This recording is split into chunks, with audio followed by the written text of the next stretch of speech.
Hello and welcome to the Citizen-Ship show. My name is Clinton. We got a very special video for you guys today. We are live.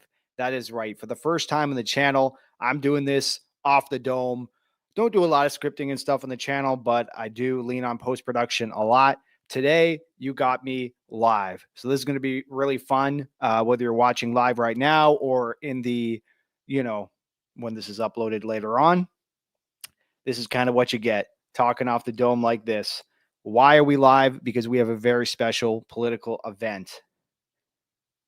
It is 2025, the end of February here, and we're about to witness the English language leadership debate for the Liberals. If you didn't know, good old Justin Trudeau has resigned, and we are waiting to see who his predecessor will be. We got about less than 10 minutes on the clock until like I said, the English language debate. That will be from Montreal. That's why we're wearing our Habs today. We got our Liberal red on. I want to stress I am a third party independent person, even though I'm dressed all in red right now. But I just thought it'd be fun for the occasion to represent Montreal because I know a lot of people over in the Montreal area.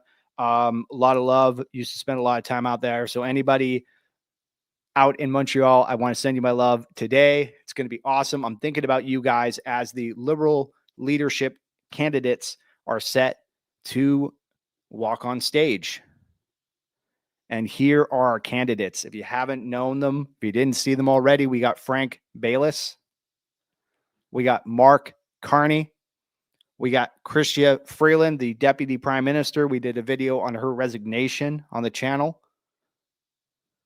And then we got Karina Gould. I had the opportunity to watch the French debate last night. It was pretty rough. The accents were pretty rough. I always find it funny when the Anglophones speak French, but you know, my French is not very good either. So I understand it. So as I said, we're live today and we're about to witness a live political debate. A lot of people don't tune into these things. I think last night for the French debate, we had about 4,500 was the people watching live. And then we're going to see tonight. Those numbers are probably going to be bigger just because the English audience is bigger. But I just wanted to run through because we do have a few minutes here before the debate starts, right? Yeah, 7 minutes and counting. Exciting. I wanted to just run through why these political debates matter and why it's important to watch live. So we'll start there. First thing, I like witnessing the authentic as it happens, as it arrives coverage. I think the media, once they get a hold of it and through the post-production cycle, you know, especially being a YouTuber and being a post-production editor, you really realize how you can change not only the content, but the vibe. You could add music, you can omit things, right? You can do a lot in the post-production editing cycle. So I like to see live because it is the most authentic, raw experience. So that would be the first thing. Second thing, through the power of video and film and audio, you really get a sense of who these people are. And it's not so much, you know, the policies are important, you know, the content of what's being said, but I think equally as important is the vibe of the candidate themselves. How charismatic are they? How easy are they to listen to? Do they break down these concepts well? I think that's really important. So I think the audio visual component of it really allows the vibe to come through. And that's why I like the debates. That'd be the second reason. And lastly, and we mentioned this in the kind of the editing, but just to kind of go into it more, when I'm watching the debates, yes, it's important to note what was said, but it's equally as important to know what was omitted. What didn't they bring up, right? I think it's funny because these debates, especially these internal debates, which I guess I should preface that this is the Liberal Party of Canada that is conducting this, which is kind of it is a governmental thing, but it is in a large way a private thing as well, because it's their internal house that they're trying to settle here. But the idea of the critic or the critique of this is that it's kind of a scripted, safe space. The topics are already predetermined and the candidates kind of have a heads up about what's happening. So as we're listening to what's being said, just keep into the back of your mind what's not being said. And to be interested, down in the comments below, just let me know what you think was missed in this debate. Speaking about topics, we are just here on the Twitter page here. I think, or actually I'm on like the feed here, but I can open this up. There was a list of actual topics and that were discussed last night, and I think they're going to be relatively the same. By the way, I guess I'll make a note here in case you wanted to check out the authentic, like raw version of the video. Again, I'll be streaming it through YouTube here, less than 5 minutes. But if you wanted to and you didn't want to hear me rambling on, here's a quick shot of the actual liberal sites that you can follow. But as I said, I just wanted to take a quick scroll down this page here because I swear I saw it the other day. Voila, here we go. So the actual topics that will be discussed tonight in the 2025 leadership debate topics. The first one will be Canada's place in the world. The second one will be growing a strong economy. Supporting Canadians is the third. And finally, climate action. So these were the topics last night as well. Oh, yeah. Tune in Monday and Tuesday. So it is the same topics. Cool. We doing for time, still under 5. So I hope you guys have a refreshment. I got my little near beer here, which is my non-alcoholic Pilsner. If I say something dumb on this program, it won't be because I'm drunk. It's just because I'm silly. So I did want to point that out. If you guys don't have a drink and a snack, now is the time to get those things and get settled. I'll be playing a little game during this program here. And I guess I can bring myself up. See if I got this. Hey, shifting backgrounds. Look at that. I wanted to play a little bingo game. You guys know how bingo works. I've drawn up a 25 grid card here, BINGO. Each letter, you have 5 things underneath it. And as they kind of go through the debate, I'm going to be playing bingo. I wanted to find a way to get this on the screen, but we're just going to be playing it kind of very organically on the playing card in front of me here. So you'll have to kind of take my word for it. But as we move forward in debates, we'll find a better way to make this more interactive for you guys. But just, I'm going to read them out right here just for the fun of it, because we do have a few more minutes to spare here. Under the B column, and again, I get a point if any of the candidates uses these words or these phrases. So these first ones are just classic liberal stuff, and it's right off their website. The first square is diversity is our strength. Then we have moving forward, fairness for all, progressive values, and stronger together. So that's the first column. Under the I column, we have middle class, inflation, investing in Canada, affordability, and the phrase, we are better than any G7 nation. That's actually a Chrystia Freeland quote from yesterday, which I'm hoping she's going to repeat again today. Under the N column, I know we're going a little bit fast here, but under the N column, we have Team Canada, progressive values. The free square in the middle is Pierre Poilievre, because we know they're going to all say that at some point. The next one is the 4-nation face-off. I don't know if they're going to say it, but it would be awesome if they made reference to the hockey tournament that just happened. And lastly, we have bold action. 2 more columns left. Under the G column, this is more of the international stuff. We have Ukraine, 2-state solution, tariffs, clean energy, and auto workers. And under the O, our final 5, Canada is back, maple syrup, more money in your pocket, the children, and of course, Trump. So again, we're going to have to come back to these, and these are going to kind of be the big topics behind our game show that will be playing during the program. And then once we get to the other side of it, there is going to be some post debate conversations we're going to have with my buddy Dennis, who's helping me out with this whole live stream process. All right, I think we're getting real close to this actually kicking off.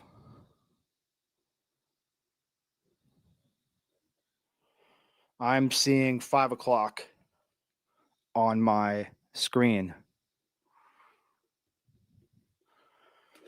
I'm going to be relatively quiet during the broadcast. I don't want to talk over them too much. I may pause from time to time if there's really a big comment to be made.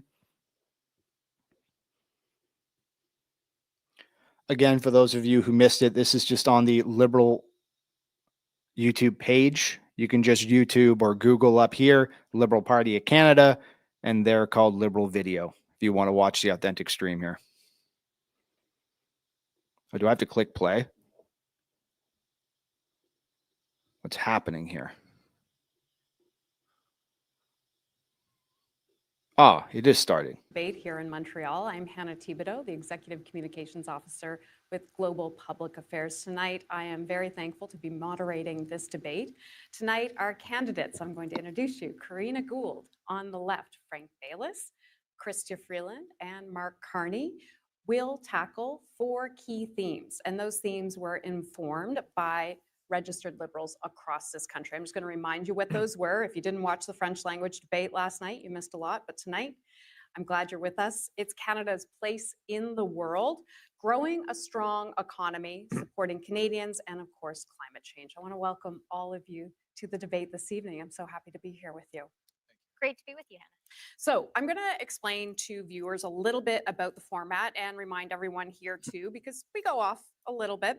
So here's the format. In each theme, there is an opportunity for candidates to answer a 1-minute question. They'll each get that 1 minute and the same question. Also in the themes, there will be opportunities for 5-minute debates, and we're going to have closing statements. Some of tonight's questions did come from registered Liberals. None of the candidates or their teams know what the questions are. They're in my head. They will come out. Let's start. I want to get right into this and begin with opening statements. And this order was decided by a random draw. Mr. Baylis, your 90 seconds starts right now. Again. Good evening, everyone. My name is Frank Baylis, and I'm a professional engineer. As a businessman, I built several companies in the healthcare sector. And along with that, I've created thousands of good-paying high technology jobs. I know how to build strong teams. I know how to find good people and work with them to achieve results. I've also been elected as a member of parliament from 2015 to 2019. So I have an understanding of how government works. Now, this combination of my private sector and my public sector experience puts me in a unique position to be able to build systems, work with the government, and make it work for all Canadians. Now, I recognize that we're living in challenging times, but having said that, I'm very optimistic about our future. Yes, I believe in Canadians and I believe in Canada, and with my plan, I'm certain we'll reach our full potential. I'm going to focus on 3 priorities. Number 1, I want to build a strong and resilient economy that we all benefit from. Number 2, I want to improve our healthcare system so that it becomes the best healthcare system in the world. And it's not going to cost more money, it's going to save money. And 3, I want to modernize the federal government such that it becomes much more efficacious, better at delivering services to our Canadian citizens. Together, we will build a proud and prosperous Canada for all Canadians. Mr. Baylis, thank you kindly for that. Ms. Gould, your 90 seconds starts right now. Meeting the moment. That's why we're here tonight. Growing up in a middle-class family in Burlington, Ontario, and now having 2 kids of my own, I get what Canadians are going through. Worrying about how to pay your mortgage, keep gas in the tank, or whether you'll be able to retire. I know it hasn't been easy as we face serious challenges to our economy and to our sovereignty. But these challenges also present us with incredible opportunities. to unite our country, defend our economy, and protect our values from the threats we are facing from south of the border and our own little version of Trump here at home. I got into politics to do good things for Canadians. And with a decade of experience, I know how to get that done. I am so proud to be Canadian, especially right now, as Canadians across this country meet the moment. And tonight, each of us on this stage need to meet the moment. Tonight, I am going to raise the tough questions we need to confront as Liberals, have an honest conversation about where we stand on the big issues we face as Canadians, and present a clear plan for the future of this country. If we do not do that, we will lose the next election. Our opponents may wish that Canada is broken, but we know as Liberals, this is a great country. Now is the time for hope. I am the leader we need, and together we can build the Canada we want. And I'm asking you to join me. Ms. Gould, thank you kindly. Ms. Freeland, you're up next. A few weeks ago in Saskatoon, I met a 4-year-old girl named Ari. She asked me, "Can you stop Trump from invading Canada?" Ari is a smart girl, and she's asking the right question. I'm running to be leader of the Liberal Party and the next Prime Minister of Canada because Trump is posing the gravest challenge our country has faced since the Second World War. He's threatening us with economic warfare. That's not new. Last time, he threatened to rip up NAFTA, and he imposed tariffs on our steel and aluminum. I fought back, and I won. This time, Trump's threats are even worse. He wants to make us the 51st state. Trump is unleashed and empowered. As your Prime Minister, I will be too. I have the experience, the plan, and the guts to stand up to Trump, to tell him that Canada is not for sale, and if he hits us, we'll hit him back. We need a leader who understands the seriousness of the challenge and is ready to meet it. A leader who can say to Ari and to everyone across our great country, "I will fight for you. I will fight for Canada. And together, we will win." Ms. Freeland, thank you kindly. And we move now to Mark Carney. Thank you very much. Good evening, everyone. My name is Mark Carney. I was born in the Northwest Territories, and I grew up in Edmonton. During my career, I've had the honor of serving our country, including as governor of the Bank of Canada during the financial crisis of 2008. Right now, as my colleagues have said, Canada faces one of the most serious crises in our history. To get through it, we will need to build a strong economy, and that requires big changes. Canadians have been telling me that they want change. They want positive change that builds this country. I can bring that change. I know how to manage crises. I know how to build strong economies. Yes, there are a lot of uncertainties, but during a crisis, it's important to distinguish what you can't control and what we can control. We can't change Donald Trump, but we can control our economic destiny. We are masters in our own home. I have a plan that puts more money back in your pockets, a plan that makes our companies more competitive, a plan that builds a strong economy that works for you.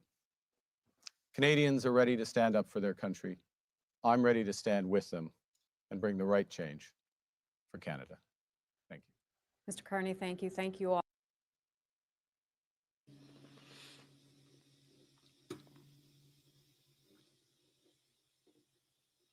All right, just going to pop in here really quickly. That was awesome. I already got a bingo with his pockets comment.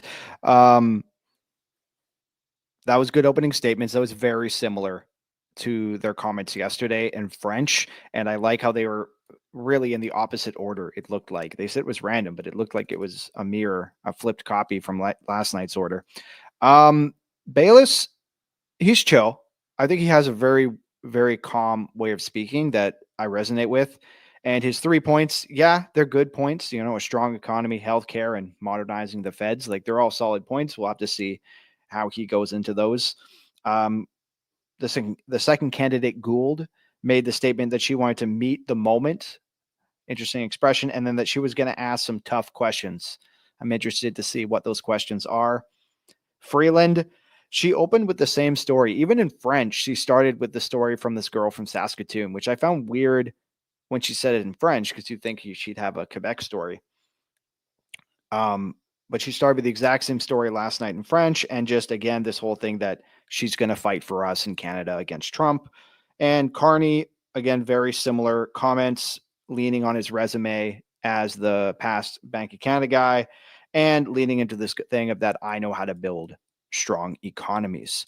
Again, I don't want to make too much interjections into the program. We'll probably just go at the end of the next topic. I might come in and say a few things, but so far, very similar from last night's French debate. And we're going to get right into our first theme of this evening, Canada's place in the world. So for all these 1-minute questions, you are all going to get that 1-minute chance to answer the same question. And that's where we're starting this evening. And here's a warm up for you tonight, because it comes from Deborah in British Columbia. But I think Deborah really is showing what many Canadians are asking right now. She asks, how will you stand up for Canada against US President Donald Trump? But I would like to add to what she has to say, why are you the best person positioned to do this? And the order was picked ahead of time. And Mr. Bayless, you're first on this. 1 minute on the clock. So I've negotiated hundreds and hundreds of contracts with Americans over my 40-year career. And from time to time, I run into the character of Mr. Trump. So it's not new to me. On this point, I published a letter one day before his inauguration when I said clearly, he's not going to put 25% tariffs on everything, but he's going to attack certain industries. The first one I said he's going to attack is steel. It's exactly what he did. I tell you this to tell you that I know how to deal with him. And it's important to understand that Mr. Trump is a bully. And you do not give 1 inch to a bully. In that case, we cannot be learning this on the job. That's where I come in. I have the experience and the expertise to deal with Donald Trump. I can predict what he'll do, and then I can help build our defenses to stop him from doing those things, and also counterattack, which unfortunately is going to be necessary. This way, I will protect our country, I will protect our economy, I will protect our culture, and I will protect our sovereignty. Bang on time for the 1 minute. Appreciate that, Mr. Bayless. Mr. Carney, over to you now. Thank you very much, Hannah. I think in a situation like this, you need experience in terms of crisis management. You need negotiating skills, but you also need economic expertise, because part of the way to deal with this situation is to do what we should have been doing and what we need to do as a country, which is to build a strong economy. Now, we're going to spend time on building a strong economy, so I'll go through my plan for that later. But let me start by being clear. We will never, ever be part of the United States in any way, shape, or form. We have to recognize that the Donald Trump of today is different than the Donald Trump of several years ago. Then his objective was to take more of our market. Now he wants to take our country. Let me finish by pointing out one other thing. Who's the worst person to stand up to Donald Trump? It's Pierre Poilievre. He worships the man. He uses his language. He's not the right person for our country at this crucial time. Again, thank you for sticking to time on that. Ms. Gould, you're up now. Thanks, Hannah, and thanks, Deborah, for the question. Look, men like Donald Trump have always underestimated leaders like me. But they underestimate me, and that's their mistake. And I think as Canadians, we know what that's like. We know how to stand up for who we are and to stand up to bullies. And that's something that I've been doing in the House of Commons for the last decade. I know how to stand up to people like Pierre Poilievre, who, when it comes to Donald Trump, would rather imitate him than stand up for Canada. I know how to stand up to people who want to take from us what is rightfully ours. We are a proud, sovereign country. And as Canadians, we have so much to offer, but also the Americans depend on us. And you can't bring a calculator to a knife fight. You have to fight very strongly and with the right tools. And that's exactly what I'm going to do as Prime Minister. Ms. Gould, thank you kindly. We're going to move into our first 5-minute debate. I think you forgot Christian. Oh my gosh. That's no First mistake problem. by the moderator. My apologies. Ms. Freeland, thank you. Thanks, Hannah. Trump represents the biggest threat our country has seen since the Second World War. I have recognized that from the outset. I've built my campaign on a plan to answer that threat. I do think, though, it is a big mistake for Canadians to think that because we can't change Trump, we can't negotiate with him. Of course, we can't change him, but we can outwit him. And the way to do that is by using our leverage, by recognizing that, yes, we depend on the US, but they depend on us too. We are their largest market by far. We sell them the things we need. A smart, tough negotiator who stands up to Trump can activate those Americans who need us, get them to lobby him. That's how we get a win-win outcome. That's how Canada wins. And now we will move into that first 5-minute debate. Thank you for pointing that out. This is an open debate. Mr. Bayless, we'll start first with you. Others can join in on this debate, but please try not to talk over each other too much. We will control that. So here's the question. Knowing the why is vital in negotiations, or you're essentially just negotiating against yourself. So why is President Trump doing this to Canada? Well, President Trump needs to show that he has a win on the border. And he's got himself elected by saying he's going to deal with illegal immigration. And right away, he puts out a tweet saying there's a problem with Canada and Mexico. The problem is, for him, there is no problem with Canada. We know it, and the Americans know it. So he's trying to make one so that he can later solve it. Now, I want to point something out. This is not a negotiations. This is a shakedown. We have an agreement.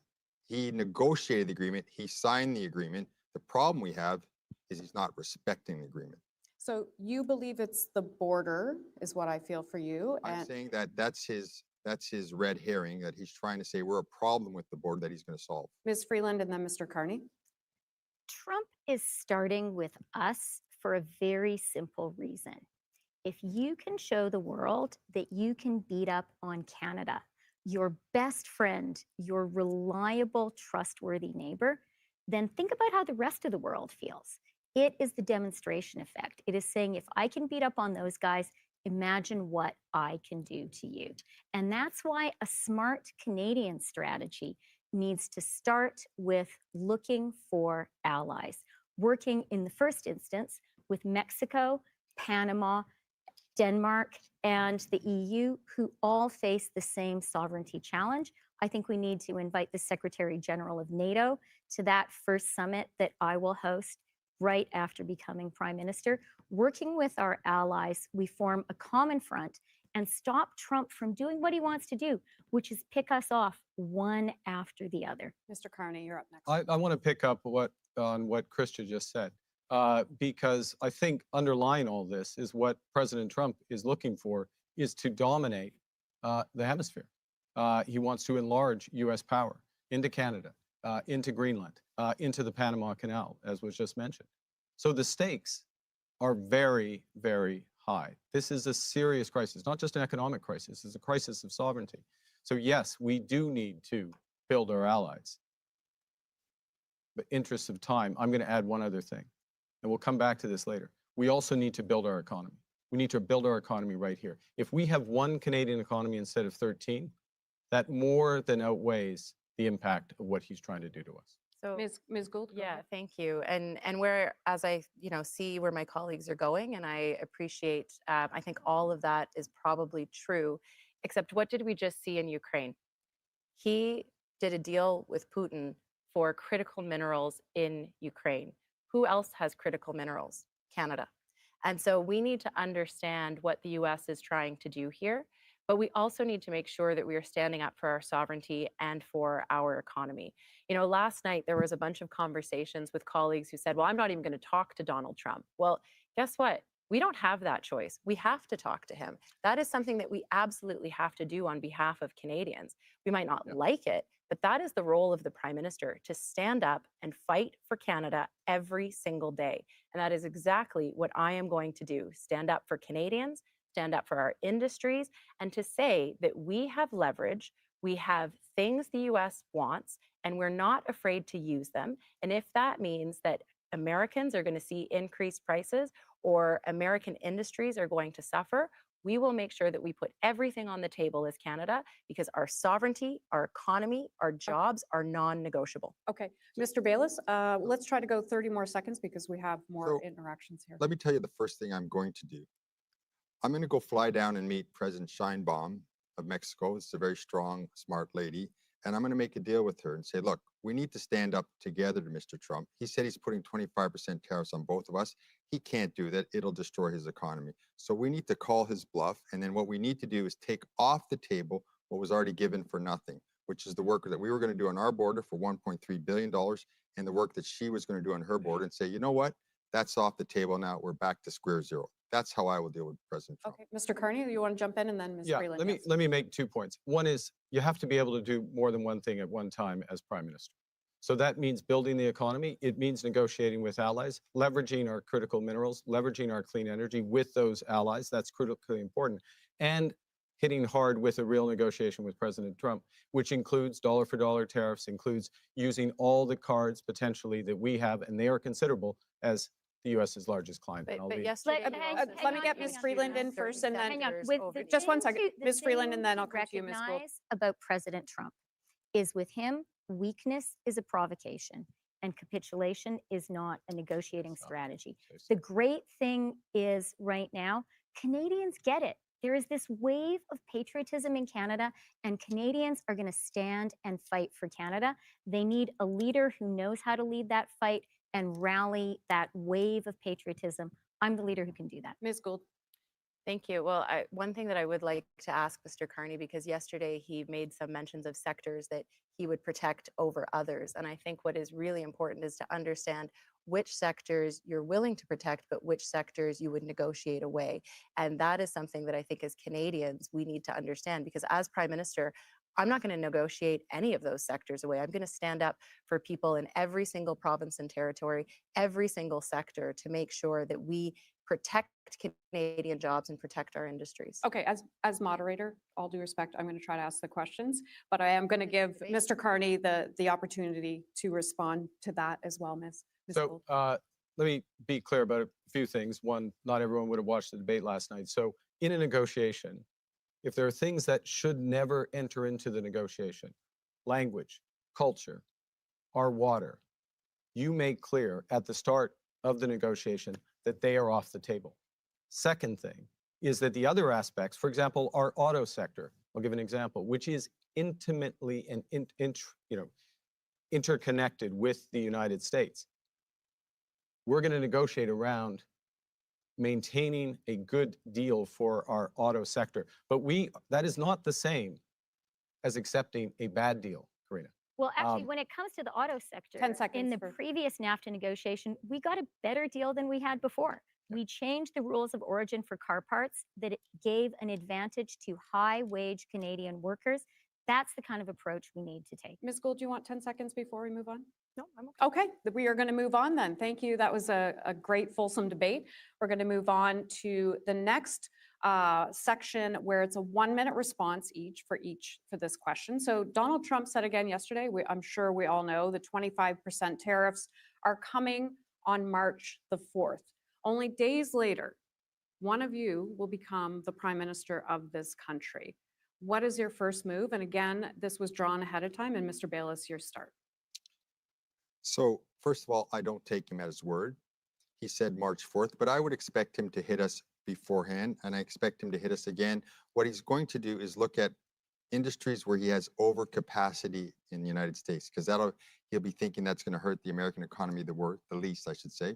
So where I'm going to be looking at softwood lumber, and I'm going to be looking at dairy as the next two industries he's going to attack.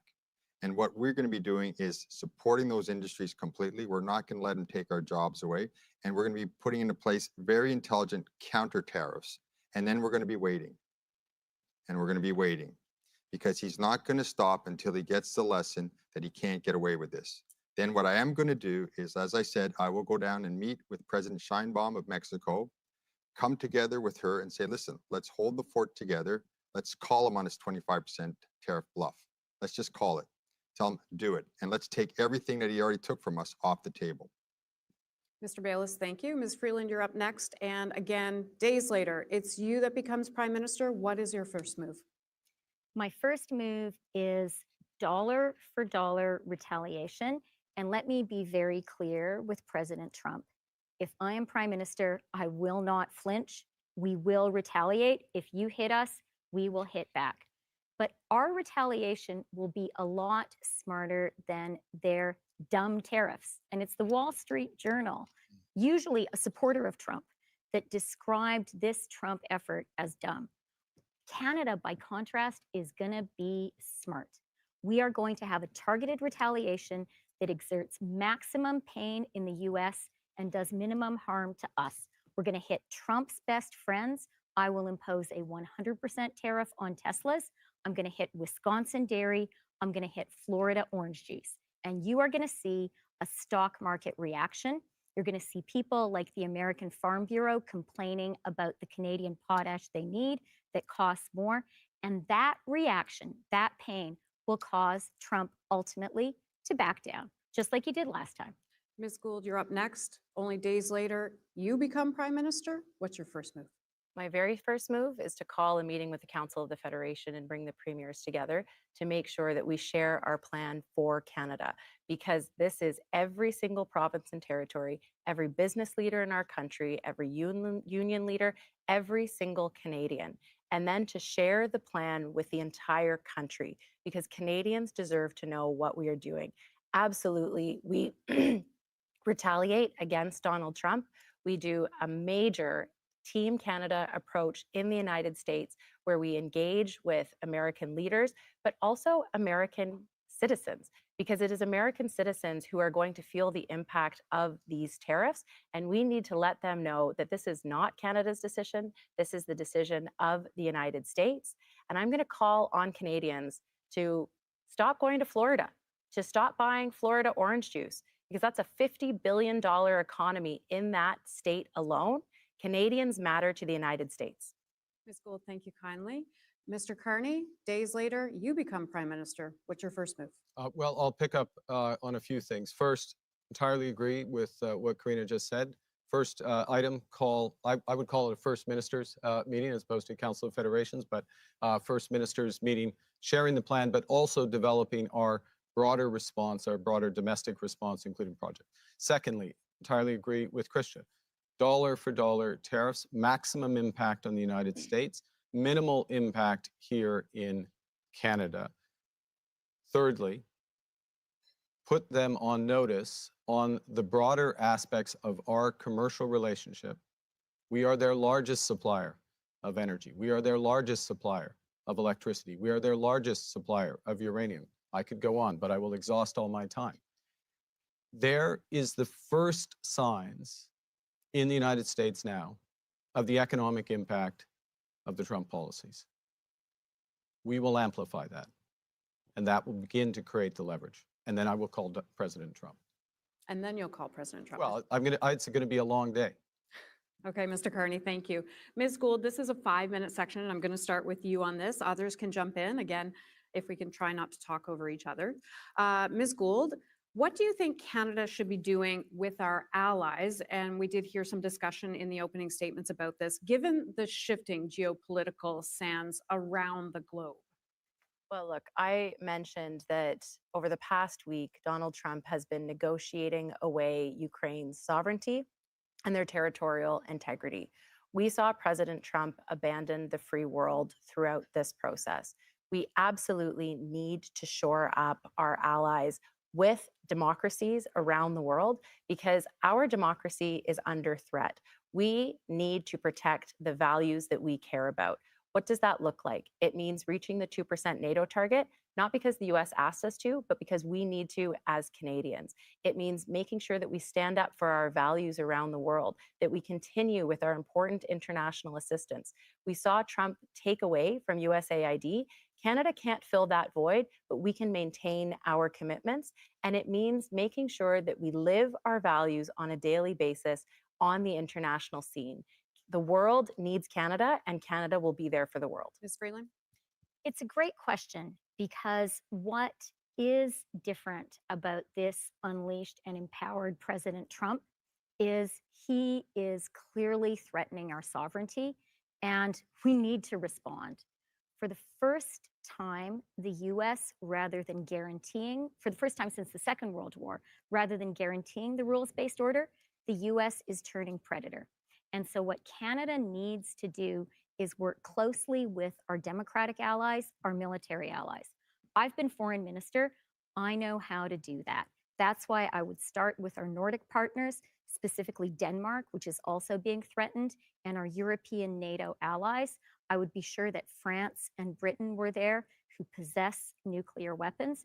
And I would be working urgently with those partners to build a closer security relationship that guarantees our security in a time when the United States can be a threat. And I would also, crucially, reach out to our Asian democratic partners, Japan, South Korea, Australia.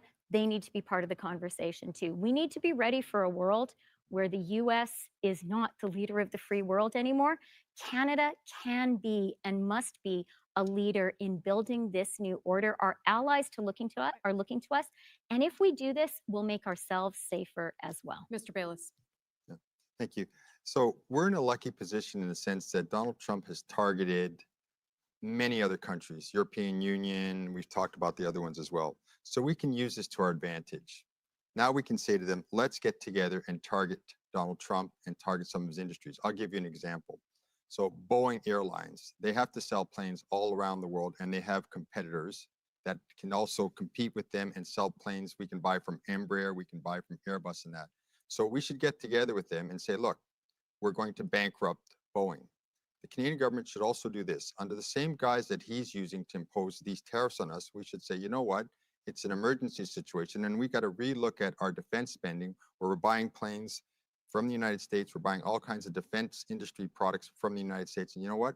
We're going to put them on hold for now. And if this continues for a couple more weeks, we're going to cancel them. We start this process, other people follow us, it will hit them exactly where it hurts. Mr. Carney. Well, it's interesting. I was asked a question a few weeks ago. I was in Amherst, Nova Scotia, and I was asked a question by some British journalists about whether the UK and Europe could avoid the impact of President Trump. And I said, good luck with that. Now they're beginning to see the impact. We've seen it through Ukraine and elsewhere. So there is an opportunity, in fact, a necessity, an imperative here for us to work with like-minded countries on the new security architecture. Yes, we have to step up for our contribution. How we protect our Arctic, which is under threat, not just now from the Russians and the Chinese, but from potential US incursions. Serious, serious issue. We have to work on our, I'll call it our data architecture, how we're going to handle artificial intelligence. Last point, because a lot of people want to come in. Yep. We need to leverage all of our assets, from critical minerals to clean energy and well beyond, to harden those partnerships in Europe and in Asia with like-minded. Ms. Gould. Thank you, Hannah, and thank you to my colleagues, I think, for some very interesting ideas. Mark, you talked about reaching NATO targets, but of all of us on stage, you plan to reach those not until 2030, but the imperative to do that is now. You talked about the fact that the Arctic is under threat. We don't have time to wait for this. We have to actually make sure that we are investing here in Canada, reaching those targets, because our country, our sovereignty is under threat, and we are in a new world. And so the time to make those investments is now. I do have a question about the targets coming up, so we will get to that. And just finally on this topic, Ms. Freeland.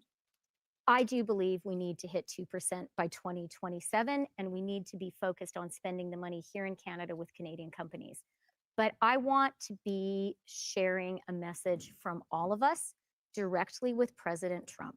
What you are hearing from the Liberal Party of Canada is our sovereignty is not negotiable. Canada is not for sale. We are going to stand with all Canadians and not become the 51st state. And Pierre Poilievre wants to imitate you, but we are going to defeat him. And together, we're going to fight for Canada. So guess what? That question's coming up right now, Ms. Gould. So we can follow up. Mr. Carney, I'll give you the opportunity, because today the British Prime Minister Keir Starmer announced 2.5% of their GDP for defense spending by 2027.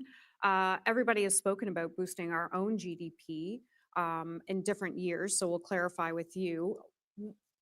Would you do the same? 2.5% by 2027.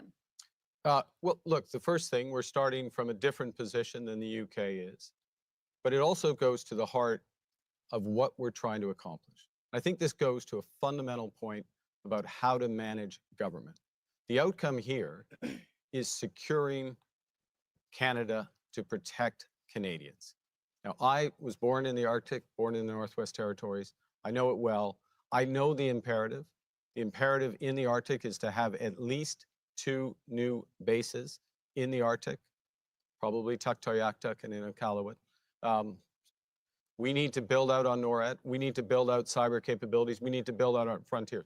The core point, I will spend defense dollars in Canada, not the 80% that this government has spent in the United States up until now. 80% of capital's defense dollars have gone to the United States. I will spend them in Canada, and I will spend them as rapidly as possible to secure for Canadians.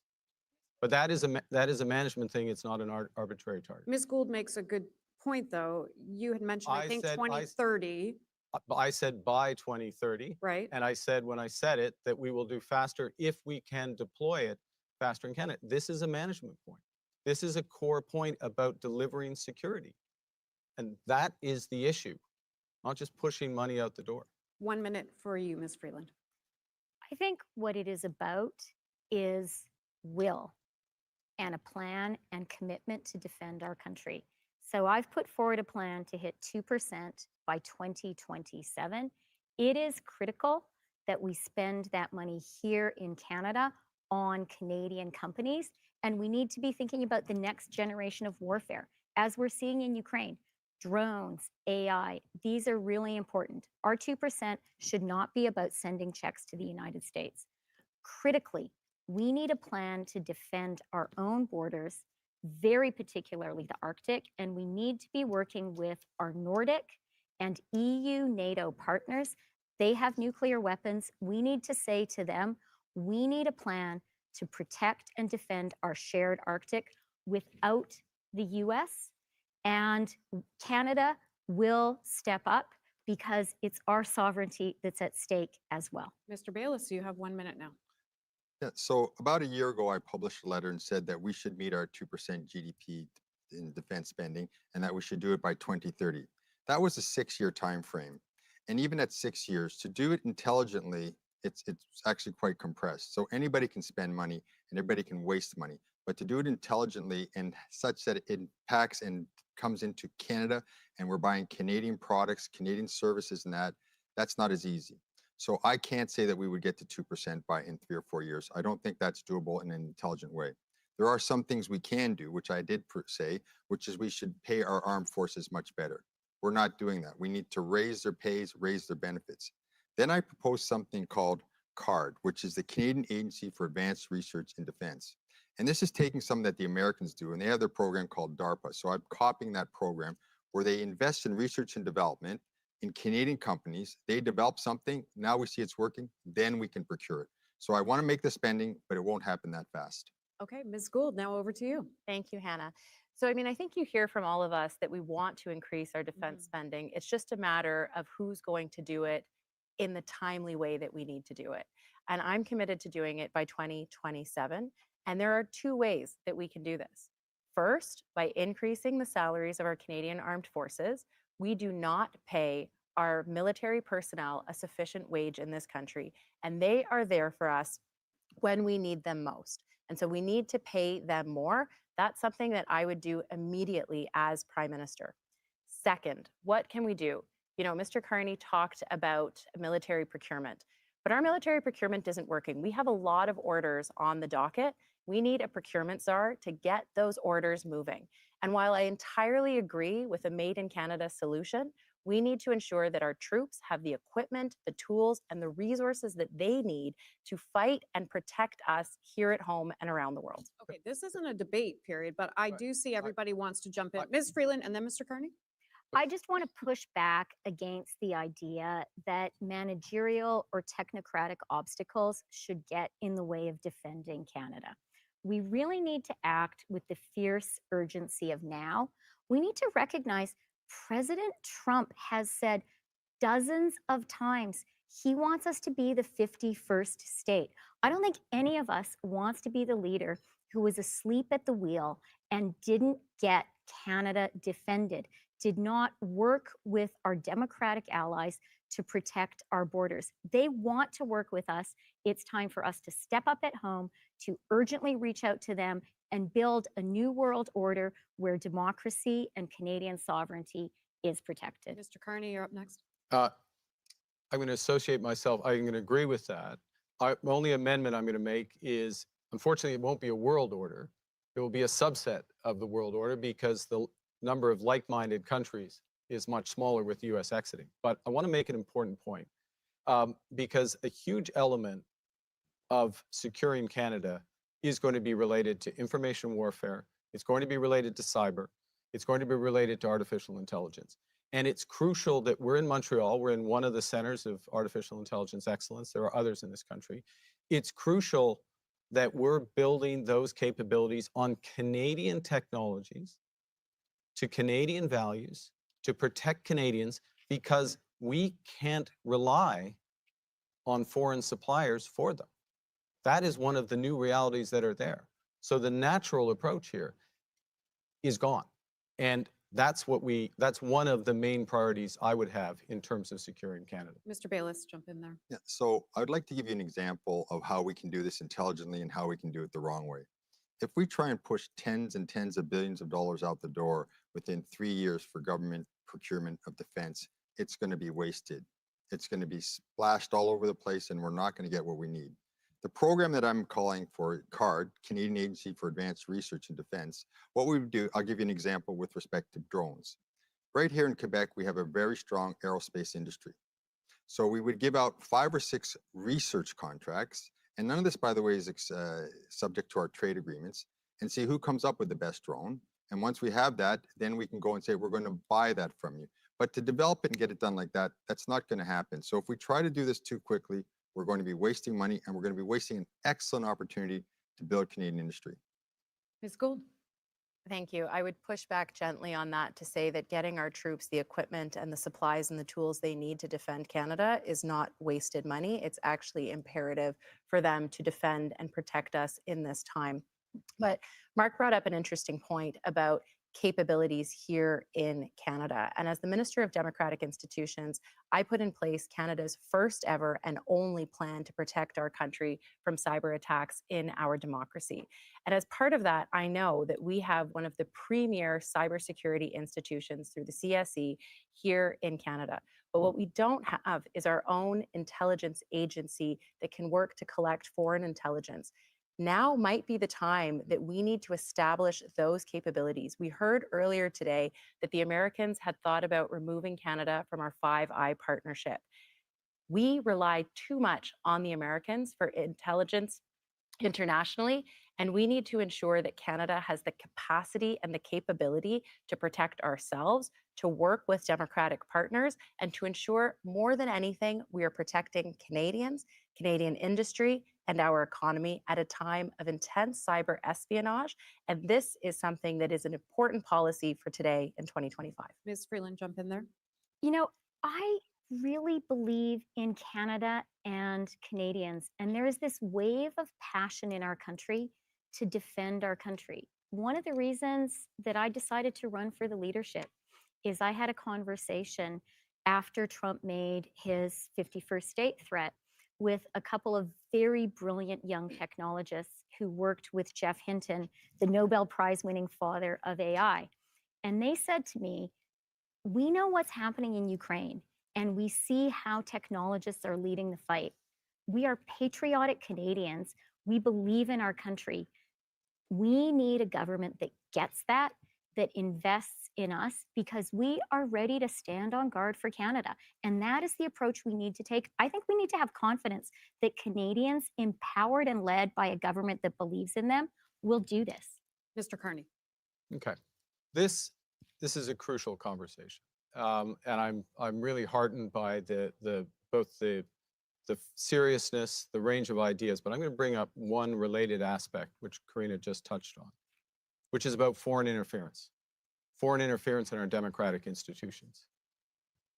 And the responsibility of all politicians, particularly leaders of parties, and certainly a prime minister, is to be fully briefed on these issues.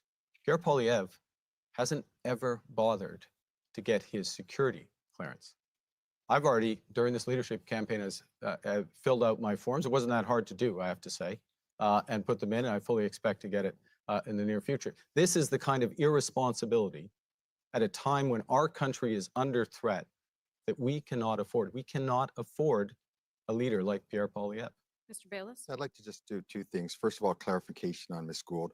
I put out my defense plan before yours, and in it, I made it very clear that I was going to raise salaries, but that's not going to spend tens of billions of dollars. Having said that, what we do need to do is increase enrollment, and that will come by getting better salaries and benefits. And also, there's another area where I'd like to see a step up, where we've really fallen far behind.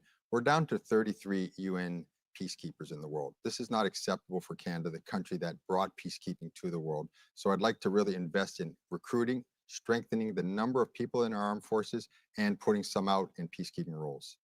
I want to thank you all. That was a great first theme. We are going to move on now to the second theme of this evening. And with that, I guess it's good for me to kind of chime back in here for a moment. There we are. That was great. That was a whole different subject. Sorry, the first subject there was about international affairs, and I'll just make a few comments before we move on to our next section here. I think the big thing I'll start off with is the first three questions were about Trump, President Trump, and that makes a whole lot of sense. The biggest quote so far has to go to Gould when she said, "You can't bring a calculator to a knife fight." That did give me a chuckle. So that she's in the running for best quote of the day so far. Freeland also, quote, "The U.S. is turning into a predator," unquote. And that's just very tragic to be seeing this. All the candidates were very upfront with the fact that Canada would not become the 51st state. They seem to be taking Trump very seriously at his word, and I appreciate that we're actually kind of rising to the gravity of the situation. There was a lot said about the Arctic, a lot said about the military. I'm in favor of supporting our military. I'm actually a reservist from back in the day, and when we're looking at low recruiting numbers, I don't think it's anything. The military is obviously trying to recruit more. It's just a lot of people don't want to go into that occupation anymore. So there's a lot to be said on kind of changing the cultural understanding of what it means to be in the military and what it means to serve. We could potentially do a whole video on that. But yeah, that was a good overview of international affairs, very dominated by the conversation around Trump, everyone taking it quite seriously, and everybody, yeah, just ready to have retaliatory tariffs in place if anything goes down, and, you know, trying to beat their chest and see who's the toughest leader out there. Who do you think was relatable, or at least who's your go-to? There was a question, I think it was the second question, which just was, who can stand up to Trump and what makes you the best qualified leader to do that? So very good discussion. We will carry on. No comments as of yet, but do feel free to drop any below. This is going to be a question for all of you. It's a 1-minute question, and I'm going to start with Mr. Carney this time. So Canadians are living in tough economic times. As Prime Minister, what would Very your tough priority be to strengthen our economy? Well, I think I'll start my answer by saying this will. Okay, it looks like we're getting into the economy, which is our second section here. So again, we're just going to kind of let things talk, let them run, and we'll kind of come back when there's a natural pause. Will be one of my top priorities jointly with these issues that we just touched on, largely with the U.S. and the threats to our security. A focus on building our economy on several layers. First and foremost, this is a time to build. We have an enormous opportunity to build our economy. That means building millions of homes. We're millions of homes short in this country. Everyone who's trying to buy a home is aware of that, particularly the young. It's building infrastructure, both conventional energy infrastructure and clean energy infrastructure. It's building up on the conversation we just had on intelligence infrastructure. It is diversifying our trade partners with new trading routes, and it's creating one Canadian economy instead of 13. That's what's necessary to move this country forward from where we are today, which has become quite a weak position economically. We will dig into some of those topics a bit more. Ms. Gould, you're up next. Thanks. Thanks, Hannah. I think your question was actually about the cost of living for Canadians. It wasn't about, the macroeconomic picture, which we know is doing okay for Canada. But when Canadians, people, don't feel like that, it's not working for them. I'm glad to hear, my colleague talk about housing. It's one of the first times I've heard him talk about it during this campaign. I put out a very bold, ambitious plan on housing that would eliminate homelessness, that would build millions of homes, and that would help first-time homebuyers get into the market. I've proposed a 1% GST tax cut from 5 to 4% to help Canadians with the immediate cost of everything. And I've put forward a plan to modernize our social safety net and put us on a path towards a basic income. Canadians are struggling. We need to help them make ends meet. That's what leadership looks like, and that's what the economy means to me. It's about people. Ms. Gould, thank you. Mr. Bayless, you're up for a minute. Yes, I put together a plan, an economic plan. I call it my prosperity plan, and I'm going to bring fiscal discipline to Ottawa. And yes, we're going to have to stop running deficits. It has a direct impact on the value of our dollar, and that has a direct impact on affordability. So I will not be cutting the GST. I'm going to modernize our healthcare system to get it to do a lot better with less. That's our biggest spend for provinces, our biggest transfer from the federal government. I'm going to increase productivity. This is something I know from my work in business, but it's something as well that I'm going to bring to government. And also, I'm going to do a lot of procurement as much as possible within our trade rules from Canadian companies. Together, this is going to put us on the right path. Now, people say, what date? What date, Frank, are you going to end deficits? I can't give you a date, but what I can say is this. We're going to stop going down this pathway, and we're going to start going down this pathway of budgetary balanced budgets. And this is going to raise our dollar, and that'll be better for everyone in the long run. Okay, and 1 minute now to Ms. Freeland. All economic plans today have to start with an effective response to President Trump. He is the biggest economic menace our country and Canadians are facing. I have a plan to make us united, strong, and smart, and to win. I think we also all recognize that President Trump is also handing us a golden opportunity. Canadians right now really get how wonderful Canada is, and they understand we're under threat. And so today we have a chance, a once in a generation chance to make Canada stronger, richer, more prosperous, more resilient. I'm going to seize that opportunity. I'm going to cut interprovincial trade barriers. I'm going to cut red tape and get things built. I'm going to use government procurement not to send checks to the US, but to invest in Canadian jobs and Canadian companies. That's how we make Canada stronger, more resilient. That's how we stand up to President Trump. We are going to move into the 5-minute section. So I'm just going to lead off with a question, but I'm sure you may have things you want to jump in on each candidate. Mr. Carney, you will start this 5-minute debate. Others can jump in. Last year in Canada, there were over 2 million visits to food banks. That's the highest in our history. For people who are at home, how would you make it more affordable for them? Okay. I would like to come back to some of the points raised, but this is such an important issue. I'll go straight to affordability. What's happened in this economy over the last 5 years is that people's wages have not kept up with the rise in prices. So we've had the average family of 4, their food basket has gone up by more than 25%. Their wages haven't kept pace with that. So, and we see the growth in food banks, but we see everyday middle-class families struggling as a consequence of it. So a huge range of things need to be done to improve affordability. And let me list some of those because they're crucial. The first thing is my government will make a middle-class tax cut. Secondly, my government will remove, as Ms. Freeland will remove the GST for first-time home buyers. This is a crucial point, getting on the home ladder. We need to, if we have one Canadian economy, we can reduce prices by 15%. If we have greater competition in our economy, which my government will deliver, in groceries, in broadband, in transportation, that will bring prices down. That will help people move ahead. So we have to tackle the affordability issue across the board. Last point, absolutely have to keep in place the progress that the government has made on crucial things such as childcare, on dental care, and farmer care, because that helps those who are most vulnerable. We'll talk a little bit about Yeah. healthcare soon too. Ms. Gould, you're up next. Thank you, Hannah. You know, when my colleagues talk about households, I talk about families. When they talk about, you know, the macro picture, I talk about what it means for individuals. And I'm so proud that I was able to deliver affordable childcare for families across this country. And I would expand that to include before and after school care as well. But when we're talking about people who are going to food banks, we're talking about the most vulnerable in our society.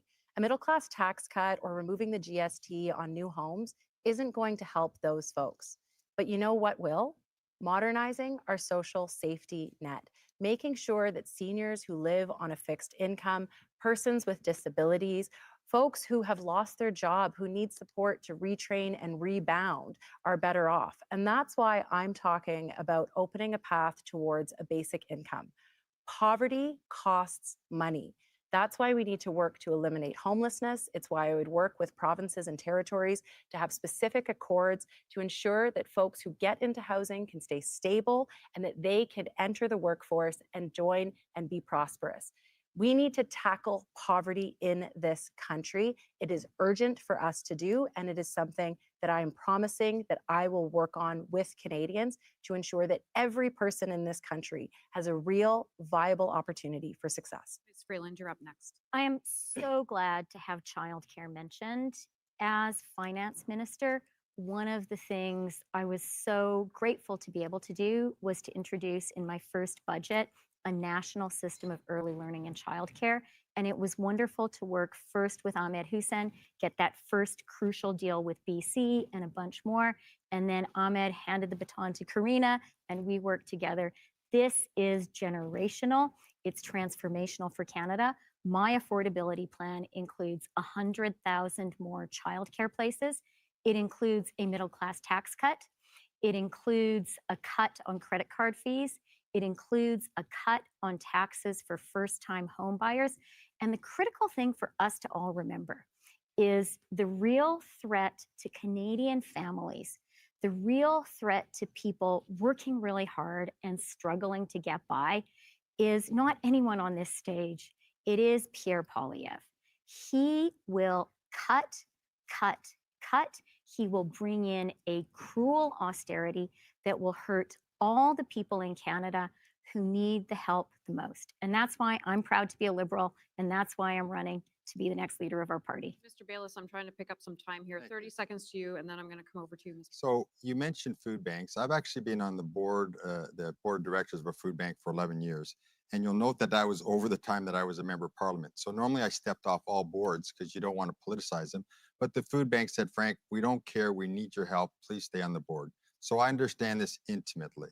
Now, what tends to happen with politicians, they did it this time. They brought the grocery store owners in and they yelled at them and screamed at them. But the reality is this.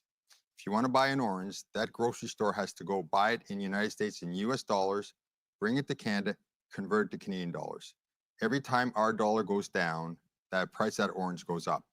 Now, if we want to get that done, working, we need to bring our dollar up and bring oranges, bananas, everything else down. That's the solution. Mr. Carney? I want to be clear, and Canadians feel this.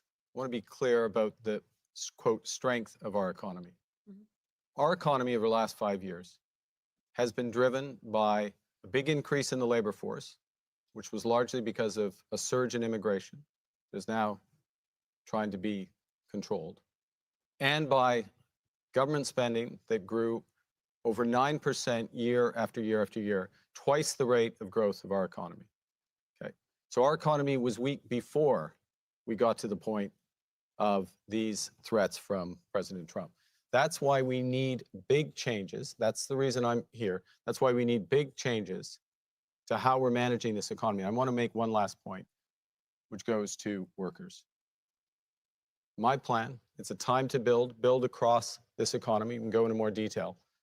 It is going to be a great time going forward to be a worker in Canada. It is going to be a great time to be in the trades in Canada because we are going to build this country across this country for Canadians and with Canadians. Ms. Gould, I'm going to give you 30 seconds. We are out of time, but I Thank want to. you. Look, I'm not going to talk down Canada. I am only ever going to be a champion for this country.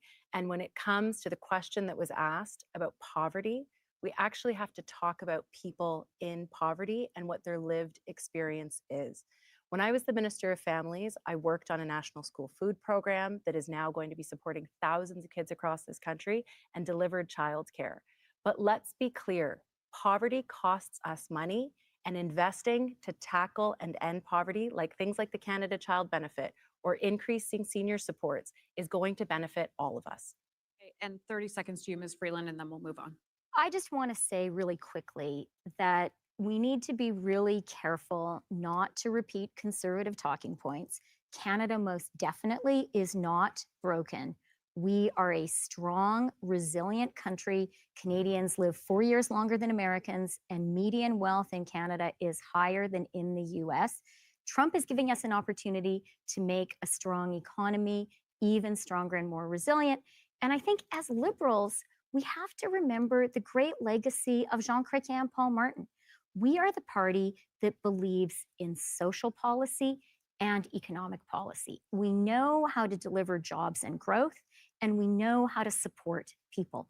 We believe in both, and that is the kind of party and that is the kind of government I will lead as Prime Minister. We're going to have one more 1 minute. I'm just going to kind of jump in on that last comment by Freeland there. Canada is not broken. Canada is not broken. I see what she's saying on that point, right? You don't want to be walking around saying, I'm broken, I'm weak, I need help. You know, I think that's the point she's driving at. We need to be self-reliant. We have to be strong. We have to put on our game face. But I hear a lot of what Gould's saying too. I think Gould is definitely the left-leaning candidate. If you're of the left-leaning persuasion, I think she's hitting all the points. That big line that she just swung with. When they say households, I say families. And that speaks a lot to just the difference between how the managerial class and actual people talk. She's really hitting on a lot of those, what you would kind of call table issue things, I think. So to the point, without rambling too much, I'm starting to get a vibe of these guys. Gould, she's giving me left-wing vibes. The middle guy, kind of Bayless, he's giving me business vibes. He was saying that we have to stop running deficits.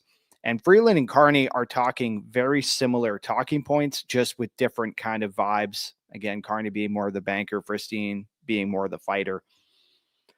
Let me know down below who you're kind of leaning towards. And what do you think about this whole idea of Canada is broken? Because I think we do have to acknowledge our problems in order to kind of get better sometimes. And I think when we just say Canada is not broken, you know, we're definitely hurting. We're definitely hurting.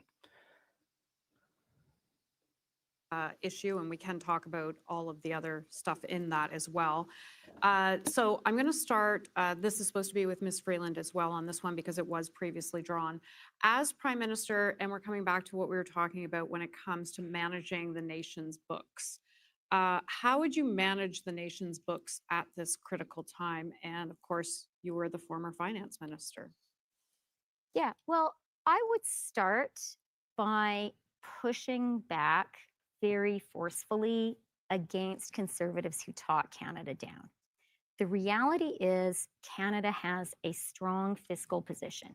We have a AAA credit rating and we have the lowest debt and the lowest deficit in the G7. That was important for me to maintain a fiscally responsible position because I know that we have needed to keep our fiscal firepower dry because I saw that Trump was coming. Today, we need to seize the opportunity that Trump presents us to harness this wave of Canadian patriotism and to build a Canadian economy which is even stronger with more jobs, more investment, more prosperity. And critically, we need to remember that standing up to Trump is the foundation of all economic policies. And there could be some pain involved. The government has to be there to support workers, to support businesses. As Prime Minister, you have my commitment that I'll do that. Mr. Bayless, your 1 minute starts now. So as I mentioned, I'm going to bring fiscal discipline to Ottawa. Now, when I say that, a lot of people think, okay, is he going to cut services or is he going to raise taxes? It's neither. There's a third option, which is to increase productivity. So if we increase productivity, we increase richness, we increase our tax base and everything. Now, as a business owner, I've done that. When I brought a company from 2 people to 1,000, I know how to invest intelligently to increase productivity. Added to that, as I mentioned, I've also been elected. So I'm the one person here that understands both sides of the coin. And I'm going to use that skill set to then say, okay, how do we put in place government programs that are going to help the economy work, government programs that are going to be à la bénéfice, to the benefit of businesses, and take away ones that are hurting, such as, for example, I wrote well over a year ago that the increase in capital gains was a very bad idea because it goes against what we want. It discourages investments when we want to encourage them. Ms. Gould, you're up next. Thank you, Hannah. Look, I'm all for increasing productivity. And in fact, last week, I announced a plan to create 1 million new entrepreneurs in this country. I'm the daughter of a small business owner. I grew up working in the family business, and I think we need to unleash that economic potential. But if someone tells you that they're going to balance the books in a very short period of time, increasing our productivity in that period of time is not going to be sufficient. And at a time when we are facing potentially one of the greatest economic shocks our country has experienced, we need to ensure that the government can be there for Canadians, like the federal government was during the pandemic with the Canada Emergency Response Benefit, the business loan, as well as the wage subsidy, because we will win against Donald Trump. But we need to ensure that Canadians have the income support they need and the jobs to get to when we eventually win. Thank you. Mr. Carney, the last in the 1 minute. Okay, well, it was my privilege to work with Paul Martin and when he balanced the books and kept the books balanced. And one of the lessons of that is the need for government to continue to focus on how effectively it is spending precious taxpayers' dollars. In other words, a focus on the outcomes of programs as opposed to the dollars going in. And one thing you can see is that the scale of increase in spending and the scale of increase in the public service hasn't been matched by greater productivity in certain areas. So the focus does have to go to that in order to create the room and maintain the room for those social programs, because that is what the Liberal Party is about. One of the core things, which is to manage responsibly our fiscal position so that we can support the vulnerable in society, so we can move forward as a society. So we need to spend less and invest more as a country. We're going to move into a 6-minute debate on this. Yes, because this is something we want to continue to discuss. Ms. Freeland, I'll go to you first on this one. Productivity seems to be sort of a sleeper issue. When you mention it to Canadians, they go, How will you fix productivity in this country? Well, I think that President Trump is giving us this golden opportunity to fix some of the long-standing, well-known obstacles to Canada being more productive. I should have had a Trump counter. Every time Freeland says Trump, I swear she said it and we now in have the every will single to one do of her it. answers. Recognizing foreign credentials of people who are already here. You know, that famous person we all know who is driving a taxi but is a nurse or a doctor. That's another example. Another one is just cutting red tape to get big projects built. But we're coming to the end of the economic section. And I do want to talk about a part of the economy where there have been huge leaps in productivity, which is central to Canada's resilience and economic strength, particularly as we face up to Donald Trump. And that is rural Canada and our farmers. I am the daughter of a farmer. I grew up on a farm. There are no people in Canada or the world who work harder than farmers. And I do think it's really important for us to have government policies that support our farmers. They give us food security. They are an important source of strength when it comes to this standoff with the US. And we need to be very clear with Canada's dairy farmers that we will stand for supply management. I mean, isn't it a good thing that we produce our own milk, our own eggs, our own butter, our own cheese, that we're not dependent on US factory farms for that? So we need to remember and stand with our farmers. Ms. Gould, you're next, please. Thank you, Hannah. Look, Christia, I'm really glad you mentioned the rural economy and agriculture. One of the first things I would do as Prime Minister in my speech from the throne is to ensure that we protect supply management. It was a piece of legislation that unfortunately died when we prorogued Parliament, but I think it is imperative that we protect our supply managed sectors. But I think one of the frustrations that rural Canada has had with us as a government is that we haven't spoken enough about sectors in rural Canada, whether that is mining, whether that is energy, whether that is agriculture, whether that is forestry. And for us, we have to really ensure that when we talk about productivity, we're not just talking about new sectors, we're talking about existing sectors. And this is where AI can be used as a tool to enhance productivity in those sectors. And that's something that I'm really excited about. But one thing that I do want to mention, and Mark, I'm glad you talked about Paul Martin, because I know you were a really excellent Deputy Minister of Finance who did really good work, is that we also need to remember that the economy is about people. It's not just numbers or points on a graph. It's about how do we make the economy work for people. And Hannah, your question about productivity, what does that mean to the average Canadian when they're saying, I can't afford my groceries and I'm having a hard time paying my rent? We need to talk about the things that matter to Canadians, not because we're talking as politicians, but because we're talking as people who understand and experience what they're going through. Okay. And that's something that I bring to the table. Okay, I'm going to have to stick to time on this topic. Mr. Bayless, you wanted to jump in on that, and then Mr. Carney after that. So when we talk about productivity, one of the first places I'm going to look at is the federal government itself. That's when I talked about modernizing the federal government, one of my 3 priorities. I'll give you an example here. Revenue Canada is the biggest pain point for both individuals and businesses in trying to pay their taxes. This is ridiculous. This is such a waste of time, and that wasted time directly impacts their productivity. So I'm going to fix Revenue Canada. I'm going to get it working the way it should work, because the people that are calling and trying to work with Revenue Canada are good people. They're trying to pay their taxes. Other things I'm going to do, I'm going to build 2 pipelines, 2 gas pipelines to get our great Alberta natural gas to the East Coast and the West Coast. That's going to have a huge impact on our economy. It's going to diversify us away from reliance just on the Americans. And yes, it's going to have a very positive impact on the world's environmental situation, because it allow our Asian and our European allies to come off of coal and oil and start using a much cleaner fuel, liquid natural gas from Alberta. Mark Carney. Okay, one of the reasons why families have a hard time to afford their groceries is because we haven't had productivity. That's the issue. It's that their wages aren't keeping pace with prices. That's because they're not being given the right tools to work with. We're not working as smart as we should. So that's the challenge that we're talking about. And that's the result. And that's the connection. As Prime Minister, you need to make the connection between policies that make that difference that go to families. So both are connected. A couple quick points. Number one Canadian economy will drive huge productivity. Secondly, productivity in government, as Frank just says, I won't go on about it, but it's absolutely essential. We have not had the productivity we need in government. Thirdly, the 2 big drivers of productivity going forward will be the energy transition and AI.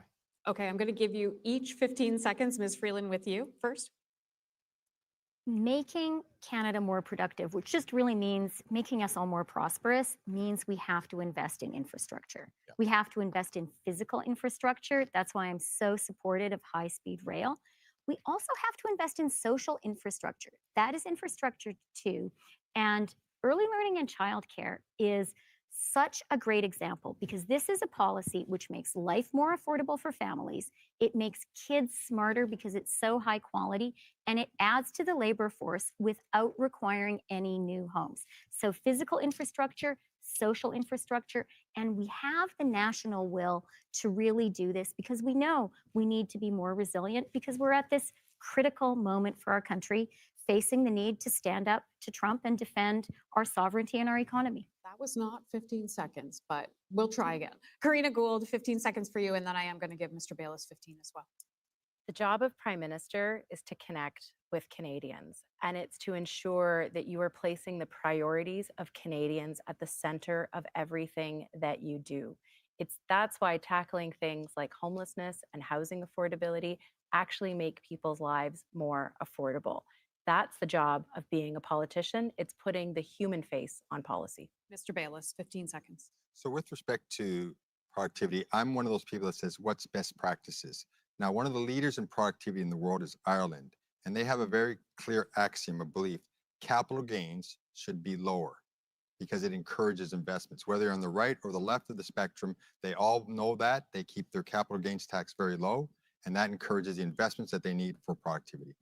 Literally 5 seconds, Mr. Carney.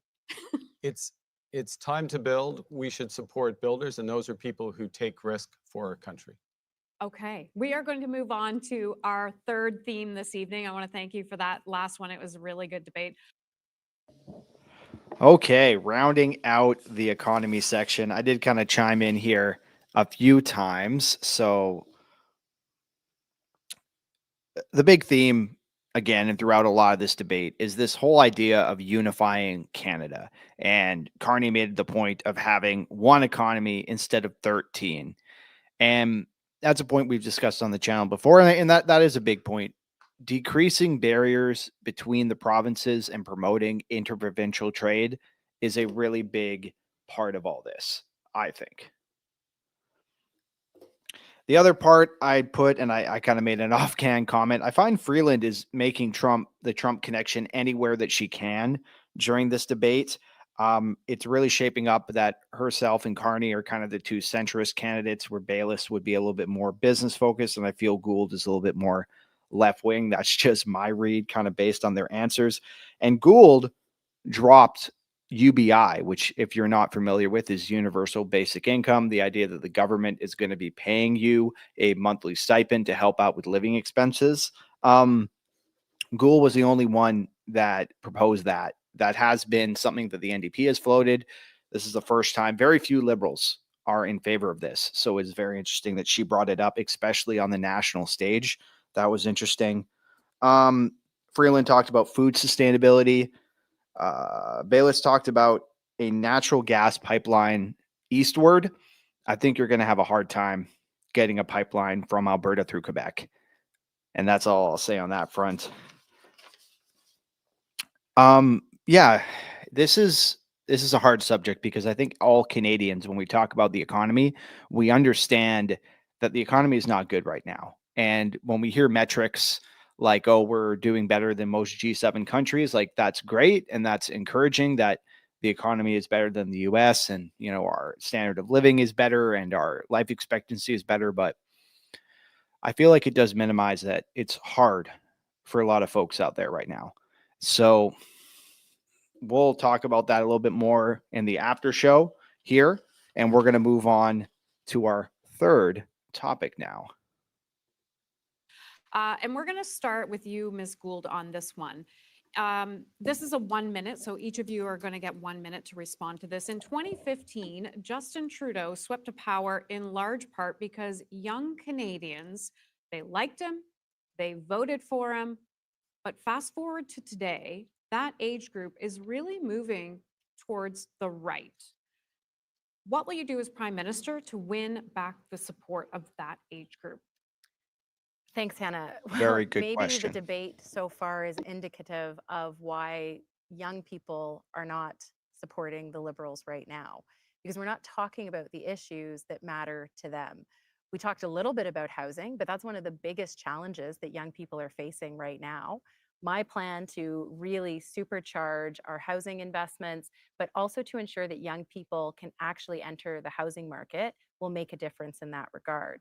We're not talking about the cost of living, on how challenging it is to be a young person these days, and the dream of owning a home or having that prosperity that's just not there. And if I can be honest, one of the things that we did was we lost trust of younger people because we weren't focused on the issues that mattered to them. And so my pledge as Prime Minister is to ensure that I am building a future for you as young people and for future generations. Thank you, Ms. Gould. Frank Bayless, you're up next. So for young people, there's a few things that are critically important. First of all, let's talk about education. We've done something very silly. By the way, my 1 minute is not on. Should it be on? I'll keep track. Okay, sorry about that. So, Thank you. That was very honest. yeah. There we Okay, go. there we go. And you'll get those extra seconds. No problem. So what I was going to say is that, first of all, I want to see real investments in our universities. We've been squeezing our universities, and quite frankly, that's the dumbest thing we should be doing, because that's the foundation of an advanced economy. So I want young people to know that I will be completely supporting your education. Second thing is, they are the ones that are going to find it hardest to buy a home. So we need to help them buy a home. And there's two things we can do. Well, there's many things, but two things that I'm proposing is to increase the amount for the first home savings account. It hasn't kept up with inflation in that. So we need to increase the amount of money that people can put aside so they can buy a home. And the second thing we need to do is really keep the investments going, which have been lacking for so long, in social housing. The government's got out of social housing, and there's a knock-on effect that affects everybody when that happens. So we need to get back into social housing. We need to help young people buy their homes. And what we need to do, when I get the government in order, what will happen is you'll have more money in your pocket. It'll take a little bit of time, but you will be able to buy a home. Ms. Freeland, your 1 minute is now. Well, I was there in 2015. I had been a backbench MP for 2 years, and I remember how electric that campaign was. And the reason we won, at the heart of it, was we recognized the pain that middle class Canadians, including young Canadians, were feeling. And we recognized and identified that Stephen Harper led a lackluster recovery from the 2008 financial crisis. We pointed that out, and we said we are going to invest for jobs and growth. Today, we need to do the same thing, and we need to focus on affordability for young people. I have a plan to do that. Cut taxes for first-time homebuyers, cut taxes for the middle class, 100,000 new childcare places, cap credit card fees. We need to be there for young Canadians so that they can know if they work hard, study hard in the free trade schools I will offer them, they can have a great Canadian middle class life. Mr. Carney, you're next. Okay. Are we going to talk about housing? We're getting there. Okay, good. Because housing's central to this, but I want to add to the opportunity set for younger Canadians, which has shrunk in recent years. Let's expand it. Let's expand it in all aspects of what we're doing. First and foremost, it's a time to build, as Ms. Freeland just said, focus on infrastructure, building this economy out. There is a huge range of opportunities that comes. As I say, for the next 25 years, being in the trades, fantastic if we follow through with the promise there. That's the first. The second is, as Mr. Bayless said, let's look at our universities. Their funding is being squeezed and has been squeezed, and it's been made up by having foreign students. That's come to an end. We need to be there for our universities, or we're going to miss the opportunity. Thirdly, we need broad-based skills training. The federal government has a role there. We need to leverage AI and others to deliver it. Okay, we are going into a 5-minute debate now. And Ms. Gould, I'm going to start with you again on this one. This is from a Liberal in Ontario, Carissa. She's asked the question in this survey, how do you plan to make owning a home, and there comes the question about home ownership, feel like a possibility to those stuck in renter's land? Thank you, Carissa, for that question. So there are two parts of my comprehensive plan on housing. One, create an industrial housing strategy so that we can build millions of new homes. We can use modular homes. We can invest in co-op housing. but also to increase the first-time homebuyers incentive. Right now, it's about 5 to 10%. I want to increase that to 50% so that first-time homebuyers can actually get into the into the market, build equity, and buy back that equity over time.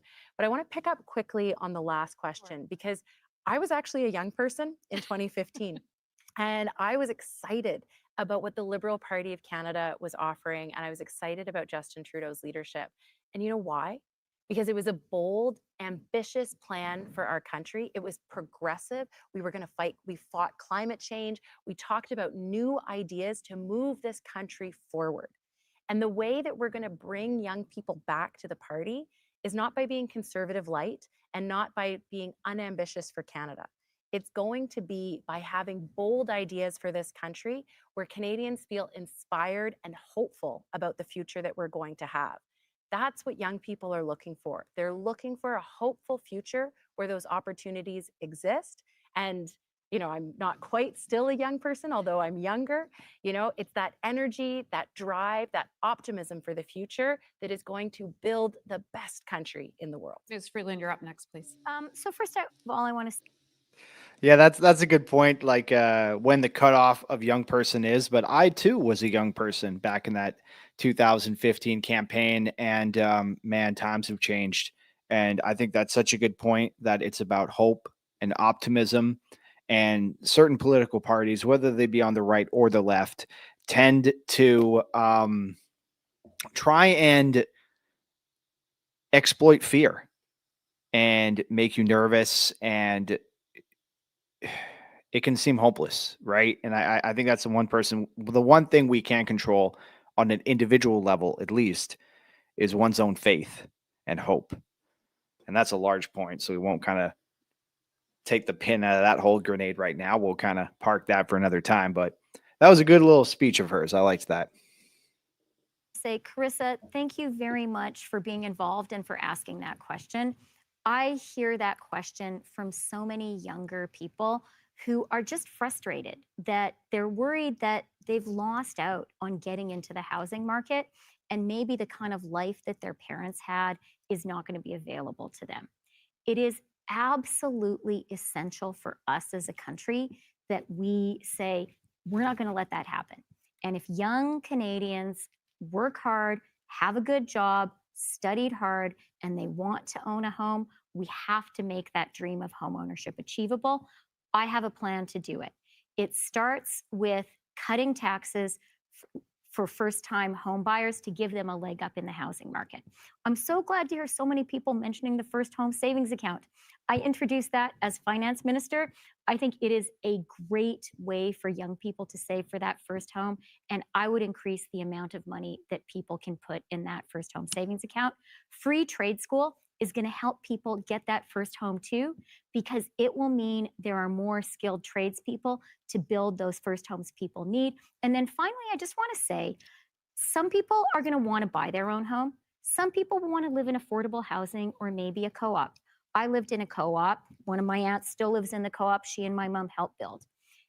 There is, though, someone in Canada who does not believe in affordable housing, who does not believe in co-ops. Pierre Poilievre has actually called them Soviet-style housing.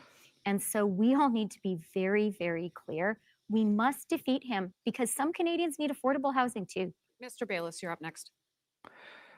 Alternative forms of housing, giving people more choices. Not everybody wants to live in the suburbs, and some people want to live in rural or remote locations. Some people want to be in the city and be more in high density housing or social housing, as they're calling it. I think that's the big thing, is allowing people to have the opportunity, and that there's different forms of housing. That's the big point. Good stuff so far. So I feel for these young people. When I look at the house prices, I shake my head and think, my gosh, when I was buying a house, I thought it was hard. And it was, my first home was $195,000. It's almost shameful to say that now. But back then, buying a home was about 4 times your salary, your annual salary. It's gone up to now 10 times your salary. So what are we going to do about that? Well, we're not going to bring house prices down again. So we need to get your salaries up, and we need to get more money in your pocket, and we need to bring the cost of living back in line. So what I'm proposing to do is there's a number of technical issues which I've listed on my website, but in a general sense, I would say to young people, start saving. If I become prime minister, I'll get to work on the economy. I'll create the good jobs that you need, just like I've done in my own businesses. You'll have more money in your pockets and we'll get the cost of living under control. And in a few years, with the home saving plans and that, you will be able to buy a house. So please do not lose hope on that. Okay, Mr. Carney, I'm going to end this segment on you, please. Okay, so we need to double the rate of home building in this country. That 10 times salary point, we need to double the rate in order to even have the places for those people. We obviously need to get those incomes up at the same time. So there's two questions here. How do we get the rate of home building going from 250,000 a year to 500,000? We're going to need changes to how we build homes, much more technology, much more modular homes. We're going to need a big surge, as was just mentioned, in tradespeople who can build those homes. We're going to need to cut the fees in municipalities for developers. The federal government has a role to play there. We have a housing accelerator fund that's working. I would supercharge that as part of this. And then on the other side of the equation, we need to make it more affordable, particularly for young people, to buy those homes.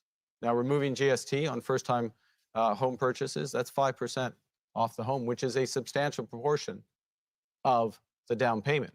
There's other financing mechanisms that come with that. But in the end, and let me finish on this will come back to our ability to build a strong economy. It's not just building the homes, it's building the strong economy so people can catch up. We're going to move on to our next segment. That was a big segment there. I guess one point that I haven't mentioned all stream so far is just the obvious critique that this is the governing party right now. You know, Freeland even mentioned it, that she was the one that kind of pioneered this Home Savers, the new account that allows new home buyers to save for their homes. She was one of the pioneers of that. She was first elected in 2015, and it's very troubling as a citizen, again, trying to remain as third party as we can here. The Liberals have been in power for 10 years, and these are all amazing ideas, but the obvious question is, why weren't they implemented already? So to the question about why are young people moving right, I think it was kind of my ramble before. It was a lot of us feel hopelessness. A lot of us are kind of pulled there by kind of deviant politics, bad politics, in my opinion. That's why a whole focus of this channel is to keep things zen and kind of as polite and welcoming as we can. What a great section. So that was a lot on the economy. I kind of chimed in as it was going, so I don't think I'll say too much more on that. Let's hear our next section, shall we? It's not the segment, another theme, but this is an important topic. Canadians are worried they can't access a doctor or a nurse. What would you do as Prime Minister, working with the provinces, of course, because it is provincial Healthcare, jurisdiction and big territories, topic, big to help topic. solve this issue? And Mr. Carney, you are up first on this one. Well, this is a crucial issue. Mm. Across the country, virtually without exception, in fact, I would say without exception, access to a doctor, in many cases, access to a healthcare professional is not possible. Healthcare is a right in Canada. We are not living up to our commitments. And this is not as simple as saying, I'm not saying you implied this, that it's a provincial jurisdiction. So first and foremost, we have to meet our responsibilities as the federal government in terms of the healthcare transfers, but we have to do a lot more.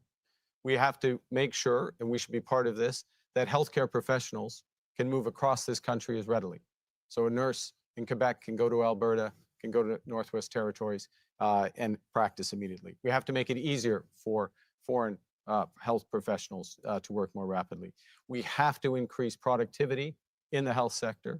Mr. Bayless has ideas on that, including on portable data, portable health records, which are crucial, but a broader use of AI, and us, last point, us as the federal government, accelerating those changes to deliver what Canadians deserve as Canadians, and we're nowhere closer.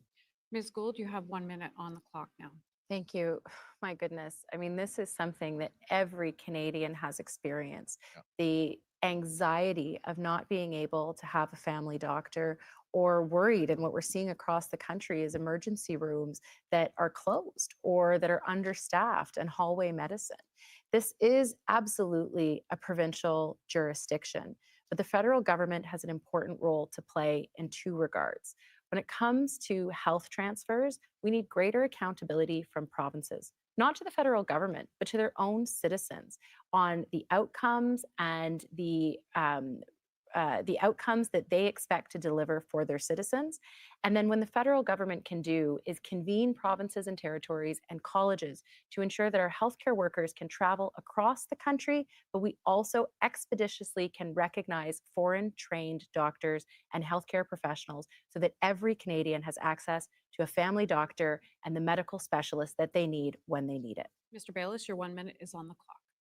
So I've spent 40 years of my career in the healthcare industry, and I can give you examples where I've walked through emergency rooms, down the hallways, and I've seen people in gurneys up and down there, and it's broken my heart. So I'm absolutely committed to fixing the healthcare system. What we need is a change in paradigm. Our system was designed in the 1960s when the population in general was younger, and it was designed for acute care. Now we have a chronic care problem. So we need to redesign our system to treat chronic care. Presently, there's only two doorways into the system. If you're lucky, you have a family doctor, and if you're not, what do they tell you to do? Go to the emergency room. So what I want to do is open 3 more doors into the system. I want to go to pharmacists, first of all, and expand their scope of practice. They can do so much. I want them to do a lot more, which they're trained to do. Number 2, I want to train 6,000 nurses to become what we call nurse practitioners. That would allow them to do almost as much as a doctor and have them staffed across the country. And finally, I want to invest in home care. And Ms. Freeland, 1 minute for you as well. Well, thank you, Hannah. And I want to start by thanking the great, hardworking people in the Canadian healthcare system. A few days ago, I spoke to a nurse practitioner. Her name was Kathy in Riding Mountain. Hi, Kathy. I hope you're listening. She's a Liberal. And she talked to me about how much she loves her job and cares for her patients, but how much of a strain the strain on the healthcare system imposes on her, too. So thank you very much. We do have to make it better.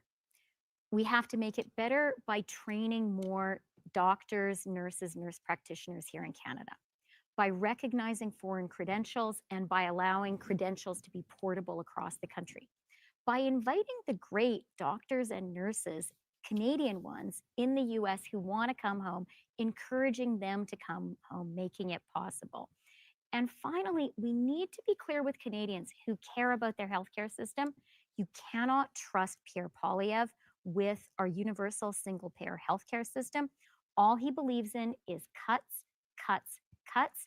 And that is one of the things that motivates me as a Liberal to defeat the Conservatives in the next election. We are going to go into an open debate section here on this. And Mr. Bayless, yes, I will start with you on this one. Okay. I want to ask a follow-up question on it. Is it simply a question of money when it comes to healthcare and transfer payments, increasing that money? Because I know provinces would love to have more money for healthcare. Or does the structure of the healthcare system need to change?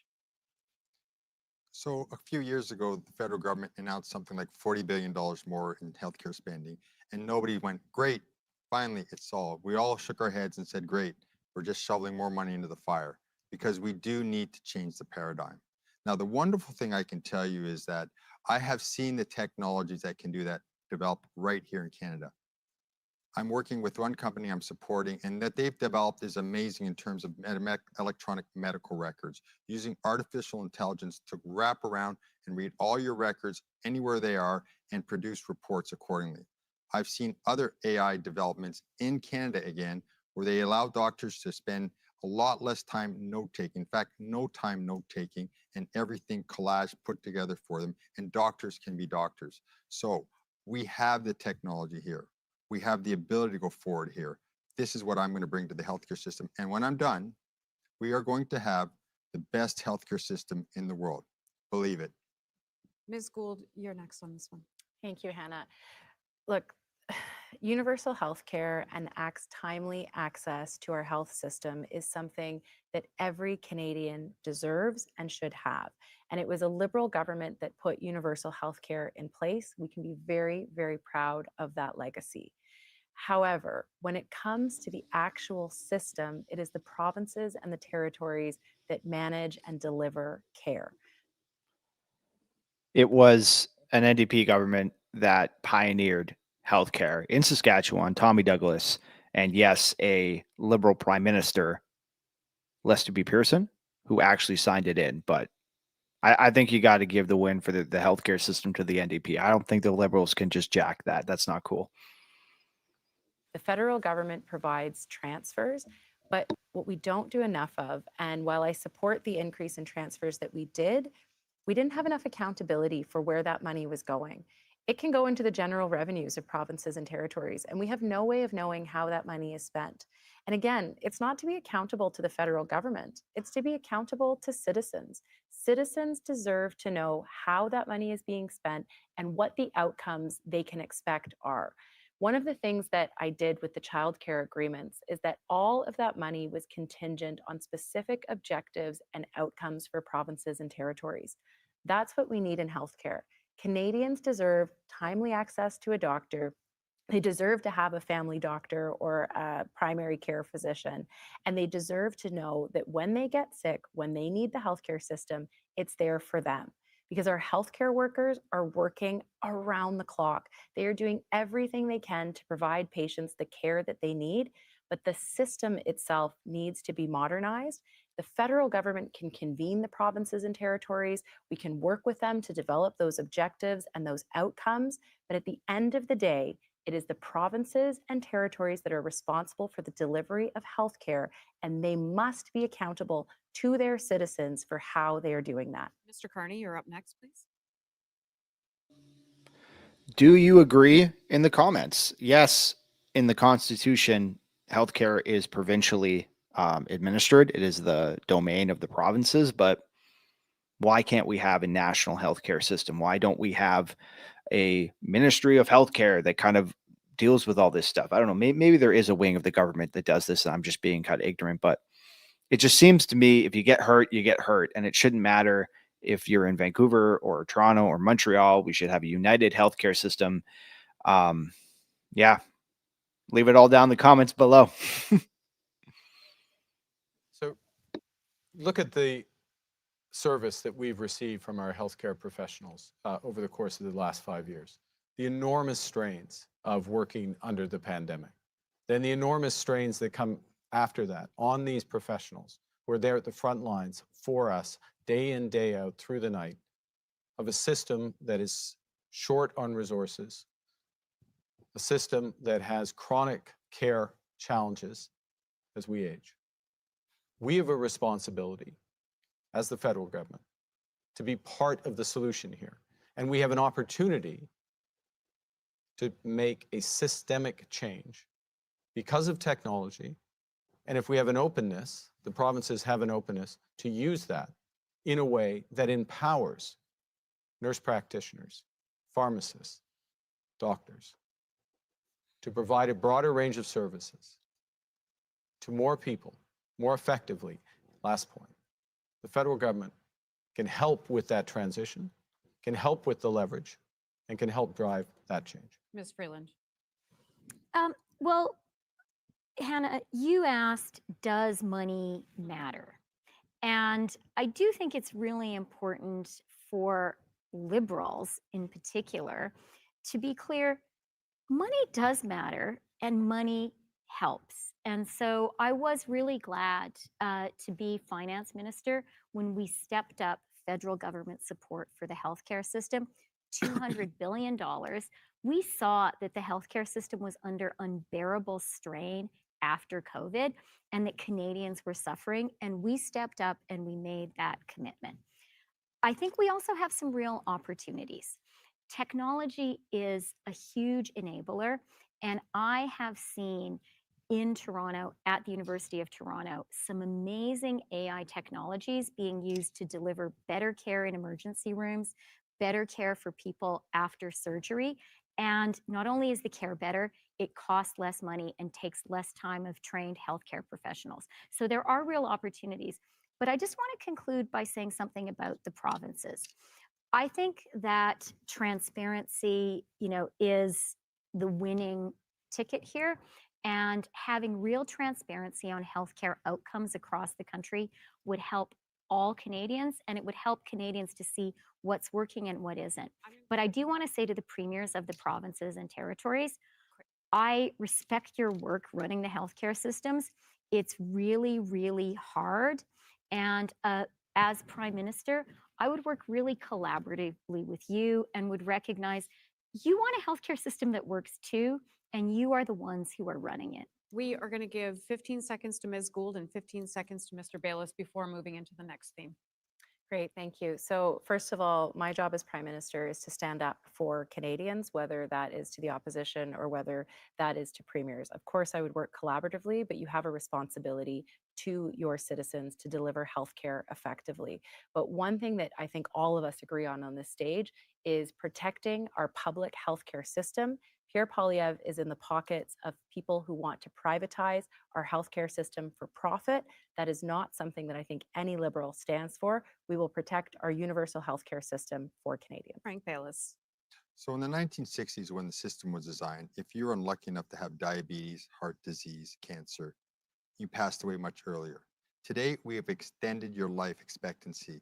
Now with that, that's the paradigm change that we need. Our system wasn't designed to look after those people, so we need to readapt it, redesign it to look after those people. That's how we'll have better healthcare, and it'll actually cost less.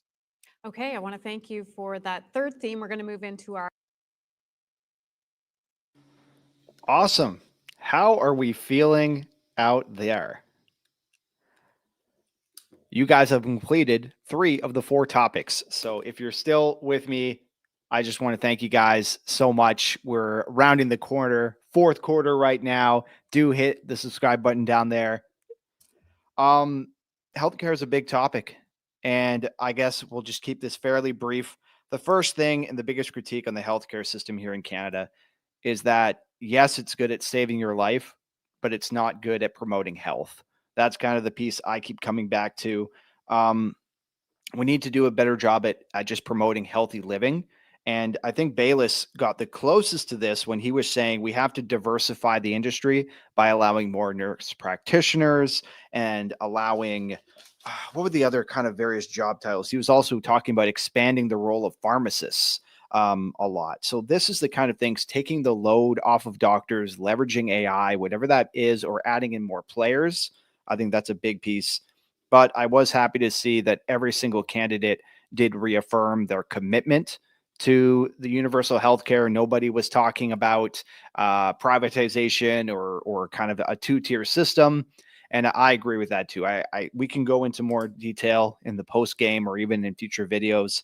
But it's good to see the commitment from all the Liberals, at least, of the universal healthcare system. Now, with that big stretch, big stretch, everybody. Been in the chair for a long time, eh? But we're rounding the corner. We're going to get to our final topic here, which is our final theme of this evening. It has been whipping by, I must say. And this is, again, a 1-minute question for everyone. And it is, again, a question from one Liberal from Alberta. Her name's Rhonda. She says, are you keeping, and we did hear this in the French debate last night, but not in the English so far, are you keeping or getting rid of the consumer tax? But to that, most of you here have supported this marquee government policy for years. If you agree with ending it, why do you agree with ending it now? So I am going to start with Mr. Carney on this one. Thank you, Hannah. Thank you, Rhonda, for this question, fellow Albertan.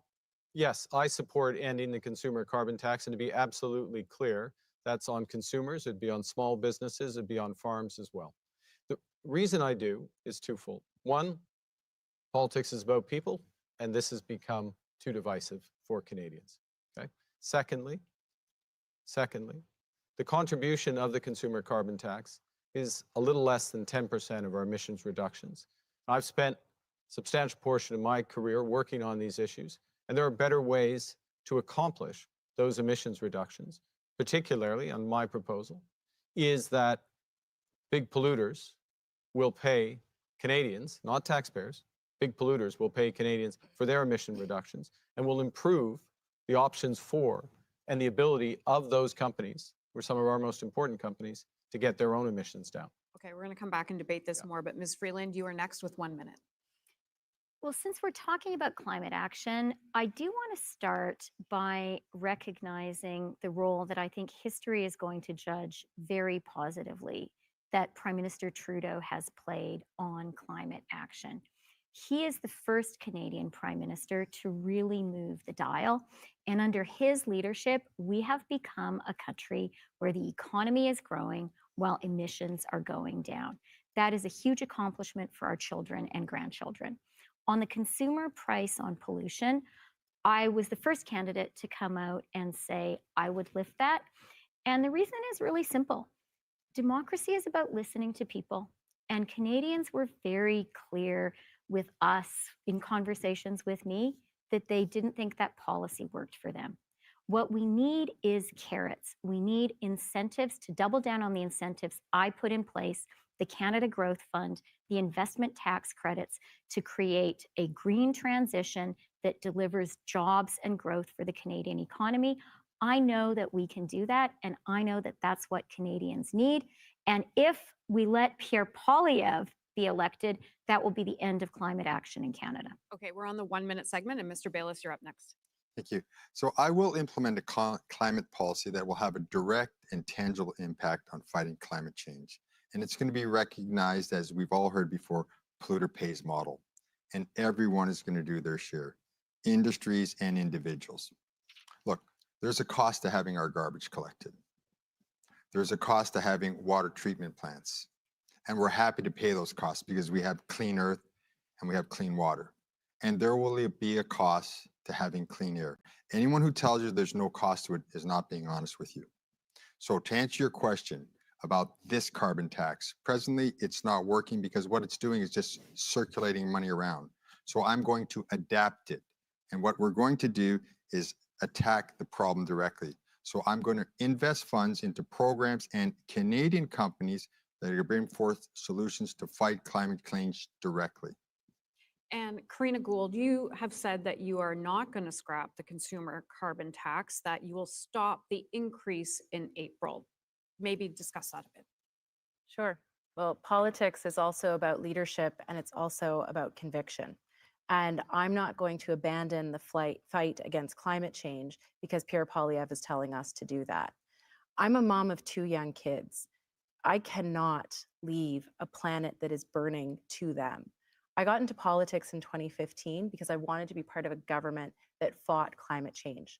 And we did that. And we did that to great effect. And I am proud of that record. But I hear Canadians when they say that this policy is something that is challenging for them. And you know what? We didn't do a good job of talking about it. And when they are talking about the carbon tax, what are they talking about? They're talking about affordability. That's why we need a real affordability plan.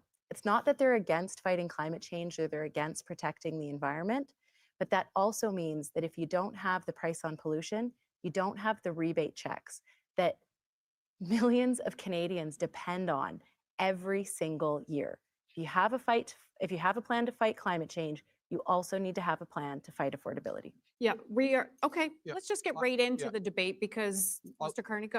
I want to pick up on that point, last point, and really go to Pierre Poilievre, the difference between Pierre Poilievre's approach here. Axe the tax, he's got the t-shirt, he's got the slogan, that's all he do. He doesn't care about the rebate checks disappearing. He doesn't care about our businesses becoming more competitive. We started this evening talking about the absolute need for our country to diversify our trade, to build with new allies. Climate change, addressing climate change, and I've spent a huge part of my career addressing it, both in terms of policy and leading the largest clean energy investor in the world, okay? But a big part of climate change is about the economic opportunity. We will not have access to the European market unless we make the progress here. So we have to do 2 things. We have to supercharge some of the programs that have been put in place. So businesses are getting their emissions down. We are a clean energy superpower, and we have to make all of those households whole on the rebate checks that they will no longer receive. That requires a middle-class tax cut. It requires additional measures, including, final point, polluters paying those households so their energy is more affordable and cleaner. We have 2 minutes and 30 seconds on the clock, and we're going to have to stick to this. So I want to get through all of you. Ms. Freeland first. Rhonda, you asked something very specific. What was the moment when I recognized that we needed a different approach? And I can tell you very specifically what that moment was. It was a meeting I had with Wab Kinew, the Premier of Manitoba, really shortly after he was elected. And he is a great progressive leader in, I would say, the tradition of prairie progressives. He says the economic horse has to pull the social cart. I love that. And he said to me, I believe in climate action, but I've just been through an election and the people of Manitoba are telling me that the way the consumer price on pollution works doesn't work for them. Can I do a deal with the federal government where we hit our targets, but we do it in a different way? And that to me is leadership. Leadership is listening to people. It is not being inflexible and not telling people what their lives are like, but hearing them. And so I really believe if we want climate action, which is essential, we have to listen to Canadians. And if we fail to do that, the threat is, the danger is that Pierre Poilievre will be elected and he will dismantle all of the excellent work we have done on climate. We have to recognize that. We have to show Canadians we hear them and that we're listening to what they tell us rather than telling them what they should be thinking. Okay, I'm going to jump in there because we do have to stick to time now. Ms. Gould, you're up next. Thank you so much. So just a couple of things with respect to my colleagues. Literally the whole reason why we have the carbon tax backstop is because premiers across this country decided they didn't want to participate. So if Manitoba wants to participate, then the consumer price on carbon from the federal government disappears. That's what happens in Quebec. That's what happens in British Columbia. With respect to Mark and the middle class tax cut, the math just doesn't add up. If you are a middle class individual, that tax cut is looking at about $800 a year. The carbon rebate for a family of four is $1,200 a year, and it doesn't help low income or no income Canadians. So it is really important to have a real conversation with Canadians. And if you don't have a plan for those checks, then we don't have a plan for affordability. I'm going to come to you now, Mr. Bayless. We are going to go into the 1 minute segment, but it's a good follow up to this. I know you wanted to jump in. To maximize Canada's energy advantage, new pipelines or other energy infrastructure probably is required here. What is your plan for that? And do you feel there is the private interest to get it done? Because a lot of private interest has now just gone, nope, not interested anymore. So I have an energy security plan, which I've announced, and it's going to do a number of things. First of all, as I mentioned, we're going to build 2 pipelines. And why private industry is not interested is because what happens is every time a new government comes in, they change all the rules. There's no certainty. So my idea here is that the federal government will take on the responsibility of having the approvals for the 2 corridors. We'll work with the provinces and we'll work with the Indigenous communities, get all the approvals in place, and then go to tender so people can know with certainty that they can build these 2 pipelines. That's one area of energy security. Another one is I want to invest heavily in nuclear energy, small modular reactors. Canada used to be a world leader with our CANDU reactors and nuclear energy. We have to retake that position. Third thing I want to do is invest in transmission lines. We don't have transmission lines going across the whole country. With the electrification of our economy, we're going to need those. So those were 3 points I want to bring to the table. Frank Bayless, thank you kindly for that. And Mark Carney, you're up next. 1 minute. I'll go back to where we started. We're in a crisis. We need to act. We need to act to build this economy. And part of those actions is or should be around our energy sector.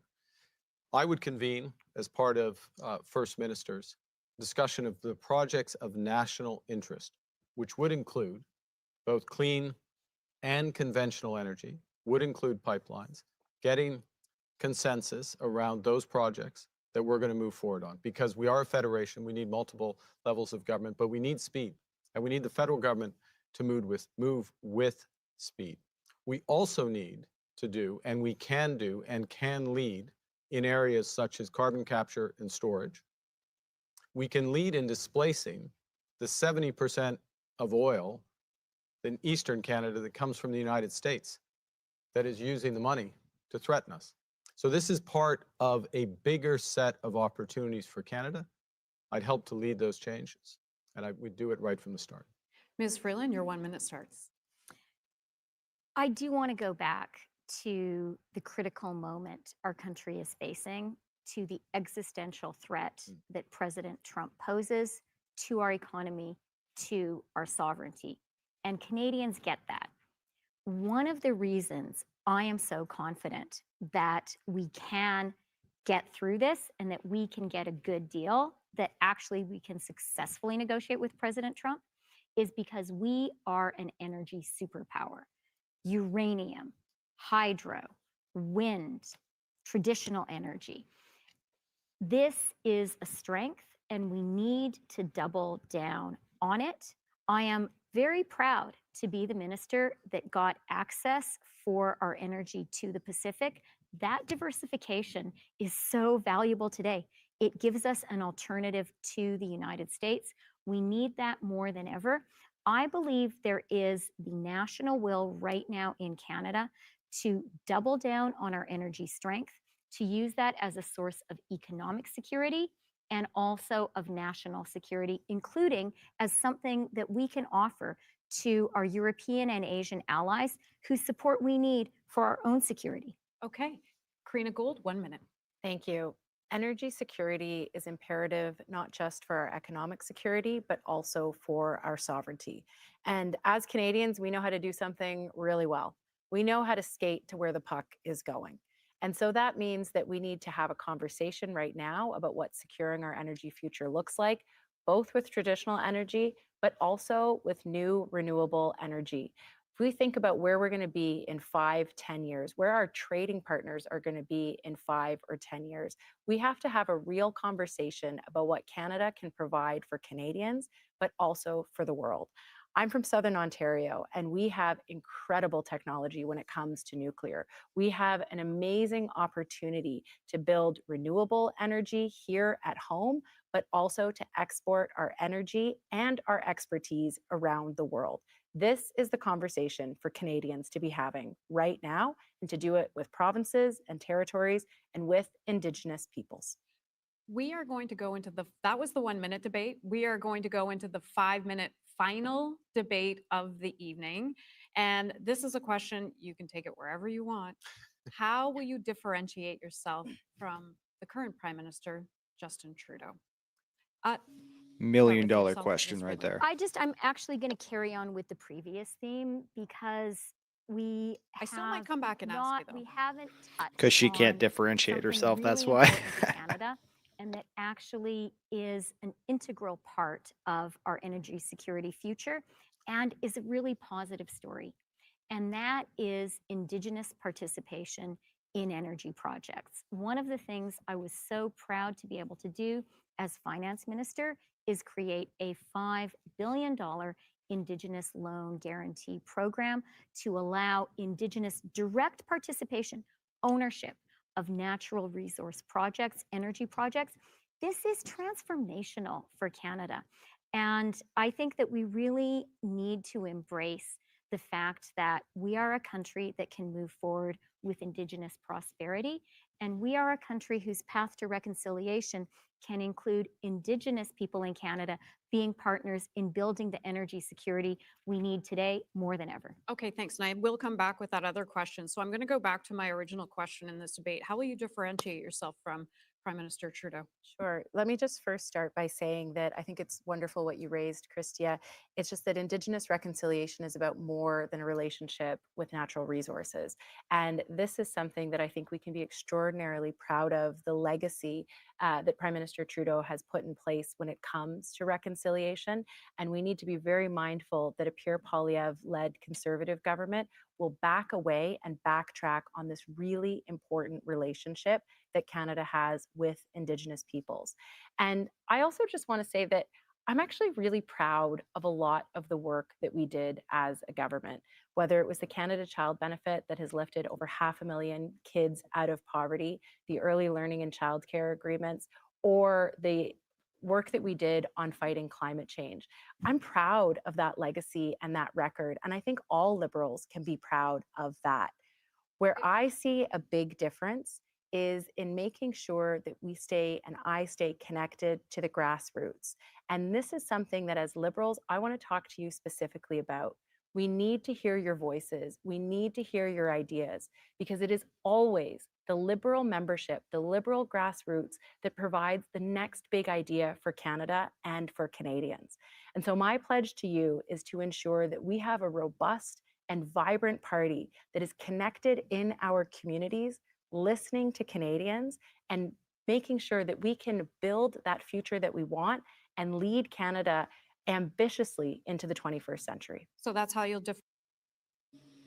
You heard it here first, folks. Call them, text them. They want to know what you think. differentiate yourself from Mr. Trudeau? I'm very proud of the record that we have. We've made some mistakes, absolutely. Nobody is perfect, but we've done a lot of good things for this country, and I think we need to build on that success. I can pinpoint the moment following the pandemic when inflation was getting out of control, and Canadians were saying to all of us collectively as a government, they were saying, we need help with the cost of living, and we were too late to the game to address those real needs. My pledge to you is to listen to you and to respond to what your needs are today and for the future. Thank you, Ms. Gould. Mr. Is that enough Bayless, you're up next. differentiation? How will you differentiate yourself from Mr. Trudeau? So I would say that I'm the candidate here that is the most distant from Mr. Trudeau. I was elected, it was over 6 years ago since I've been in the government. And then I was not a minister. So I've not been a minister with Mr. Trudeau's government, nor have I been an economic advisor. Where I will differentiate myself greatly is that I'll be focused much more on the economy. I'll be focused on creating wealth. I'll be focused on getting more money into Canadians' pockets. That's what I'm good at. I'm also going to look at building an innovation-based economy. So I really wanted to do that. That's going to be my main focus. You need both when you're in government. You need wealth creation and you need wealth redistribution. We've done a lot of wealth redistribution to the point that we're renouncing programs we can't even pay for. And we're letting programs such as healthcare fall apart. So what I want to do is get back in there. I'm a big supporter of these programs. So I want to make sure we have the funds to pay for them. That's going to be where I'm going to be much different from the previous government. Okay, Mr. Bayless, thank you for that. Mr. Carney, you're up next. Thank you. Thanks for the question. Look, I'm different in the following respects. First, focus on the economy.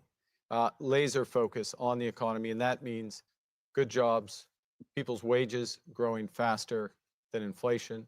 It means getting prices down. It means building homes. It means building a future for this country.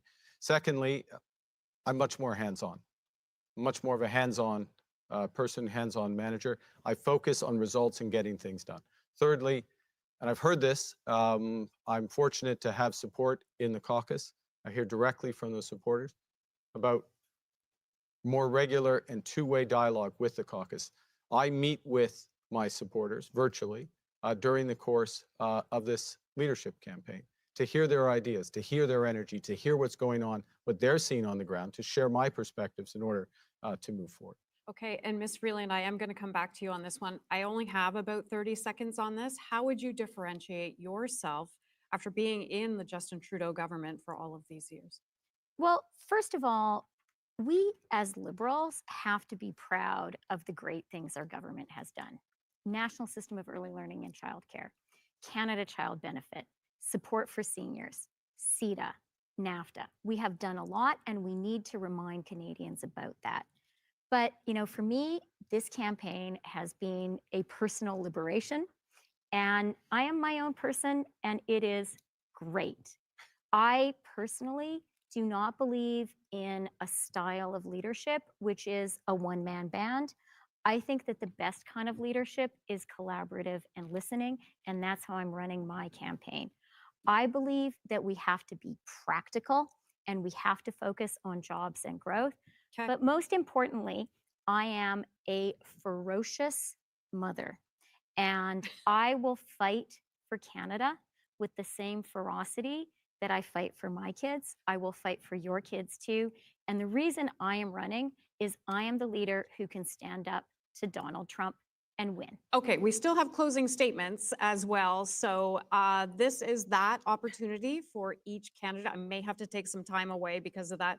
And Ms. Freeland, you are chosen as number one to have your closing statement first. So your minute 30 is there. Here we go, ladies and gentlemen. We are rounding the corner. This is kind of what they close off on. So we're going to listen to their prepared closing statements and then get into a little bit of our own analysis. Again, I just want to thank you guys so much for joining us today. Let's hear what they have to say to close off this very robust conversation. We might have to clip it a little bit. Well, first of all, I do hope Donald Trump, who takes a keen interest in Canada, is watching this debate, because what he will hear from all the Liberals is, we believe in Canada, we are not going to capitulate, and we are going to fight for our country. And Canadians across the country are coming together to fight for Canada. Hockey fans are belting out "Oh Canada." Restaurants pulling US wine from their menus. Snowbirds not flying south this winter. Our country is standing strong, smart, and united. I am so grateful to be here with 3 other Liberals who love Canada, and to have the chance to talk to 400,000 Liberals who love Canada too. Now, Pierre Poilievre, he actually agrees with Trump. They both say that Canada is broken. We know that's not true. We are leading a great wave of Canadian patriotism. Let's use that passion to make our amazing country even better. I know we can do it. Let's commit tonight to fight for Canada. All 4 of us on this stage, all of us Liberals, all of us Canadians. Together, we will win. Chrystia Freeland, thank you so much for your closing statements. Now, Karina Gould, your time. This is a critical time for our party and for our country, and we have to meet this moment. We will only win the next election by being Liberals, proudly, not conservative light. Not by running from the progress we've made, not by putting forward ideas that just tinker around the edges. We deserve a leader who is honest with Canadians, who can unite us around big ideas, and who has the political experience to deliver real solutions to the problems we face. A leader with a track record of standing up to bullies, a leader who won't back down. I've always been someone who will stand by what I believe in, say what I mean, and fight for what is right. I've made the hard decisions and stood up for Canadians. I believe Canada is the best place in the world to start a family, grow a business, and build a future. Because we are a nation of dreamers and doers, creators and innovators. Because Canada is where opportunity, empathy, and progress walk hand in hand. I have a vision for Canada, one that will allow us to deal with the problems we face today and be ready for those we'll face tomorrow. It's time for a new generation of leadership that understands you and is focused on you. I'm here for Canada, today, tomorrow, and for years to come. I'm the leader for the future, and the future starts now. Thank you. Karina Gould, thank you so much. Frank Baylis, you're up next. Thank you. So Canada is a country of wide open spaces and big ideas. And with my plan, we will build a strong and resilient economy that will benefit all Canadians. We will improve our healthcare system, and it will become the best healthcare system in the world. We will modernize our federal government so they can deliver its services to our citizens in a very effective and efficient manner. And yes, we will repel and we will overcome the attacks of President Trump. Now, in the last 10 years, the world has changed profoundly. And now, as a country, we need to go in a new direction. As you look to choose your next leader, I would ask you to reflect on these 3 points. I have the best, most credible plan to build a strong, resilient economy. I'm best suited to defeat Pierre Poilievre and expose him for exactly what he is. He's a career politician who likes to make up slogans and nothing else. And I have the background, the experience, and the expertise to firmly stand up to President Trump. I will successfully defend our nation. I will defend it against his attacks on our economy, on our culture, and yes, our sovereignty.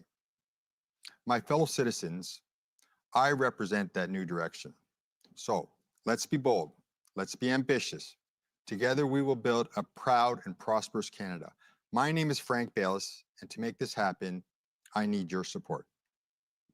Mr. Bayless, thank you so much for your closing statement. And finally, we go to Mark Carney. Thank you, Hannah. Fellow Liberals, my fellow Canadians, from coast to coast to coast, you've told me that you're anxious in the face of an uncertain future. You've told me that you're looking for positive change, that you want a leader that bridges divides. You want a plan that defends our interests and creates opportunities for everyone. Every experience in my life, whether by accident or design, has led me to this moment. I'm ready.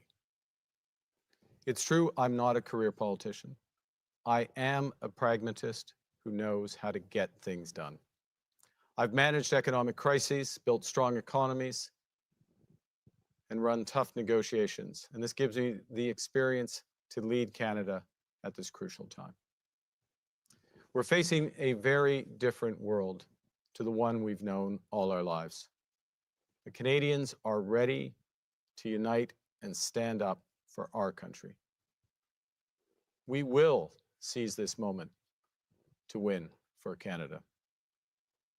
I love our country. Canada has given me everything. My family, my education, my values. And in return, I'm ready to give everything for Canada. Thank you. Okay, that brings us to the end of the English Liberal leadership debate. I want to thank all 4 candidates for a great job this evening. Voting does start tomorrow. I know. And then the announcement of the next leader of the Liberal Party will be made on March the 9th in Ottawa. So congratulations to all of you for putting your name in to do this, and look forward to seeing the results. Thank you kindly, and thank you for watching. And thank you, Hannah, for Thank doing you, a Hannah. great job. Yeah.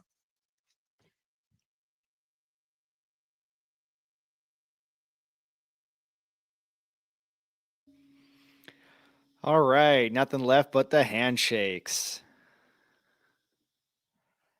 That was awesome, eh? Well, I didn't get bingo, but I enjoyed my evening with you guys. Now, is it the time to bring in our special guest? I can see them waiting in the lobby there.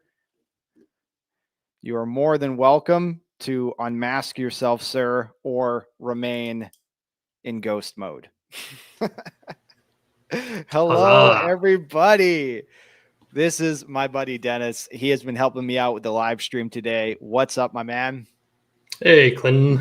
It's great to be here and see what our next Liberal leadership is going to be all about.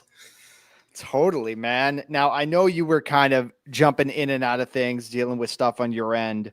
I'm just going to give you my high level stuff, and then we can kind of dive into whatever you want. I guess the first thing, I was going into this really watching Freeland, and every single answer she gave was either tied to Trump or Poilievre.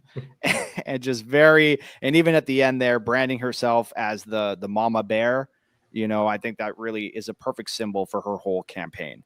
In terms of Gould, she was definitely, I mentioned this midstream, 100% gives me the left-leaning progressive candidate vibes.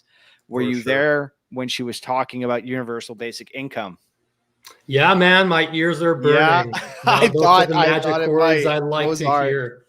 Exactly. Now, on the other side of it, I think this Bayless was much more kind of on the conservative front. He was talking about um, having no more deficits. He was talking about pipelines. He was talking about having two gateways outside of the continent in terms of natural gas, much more the right wing.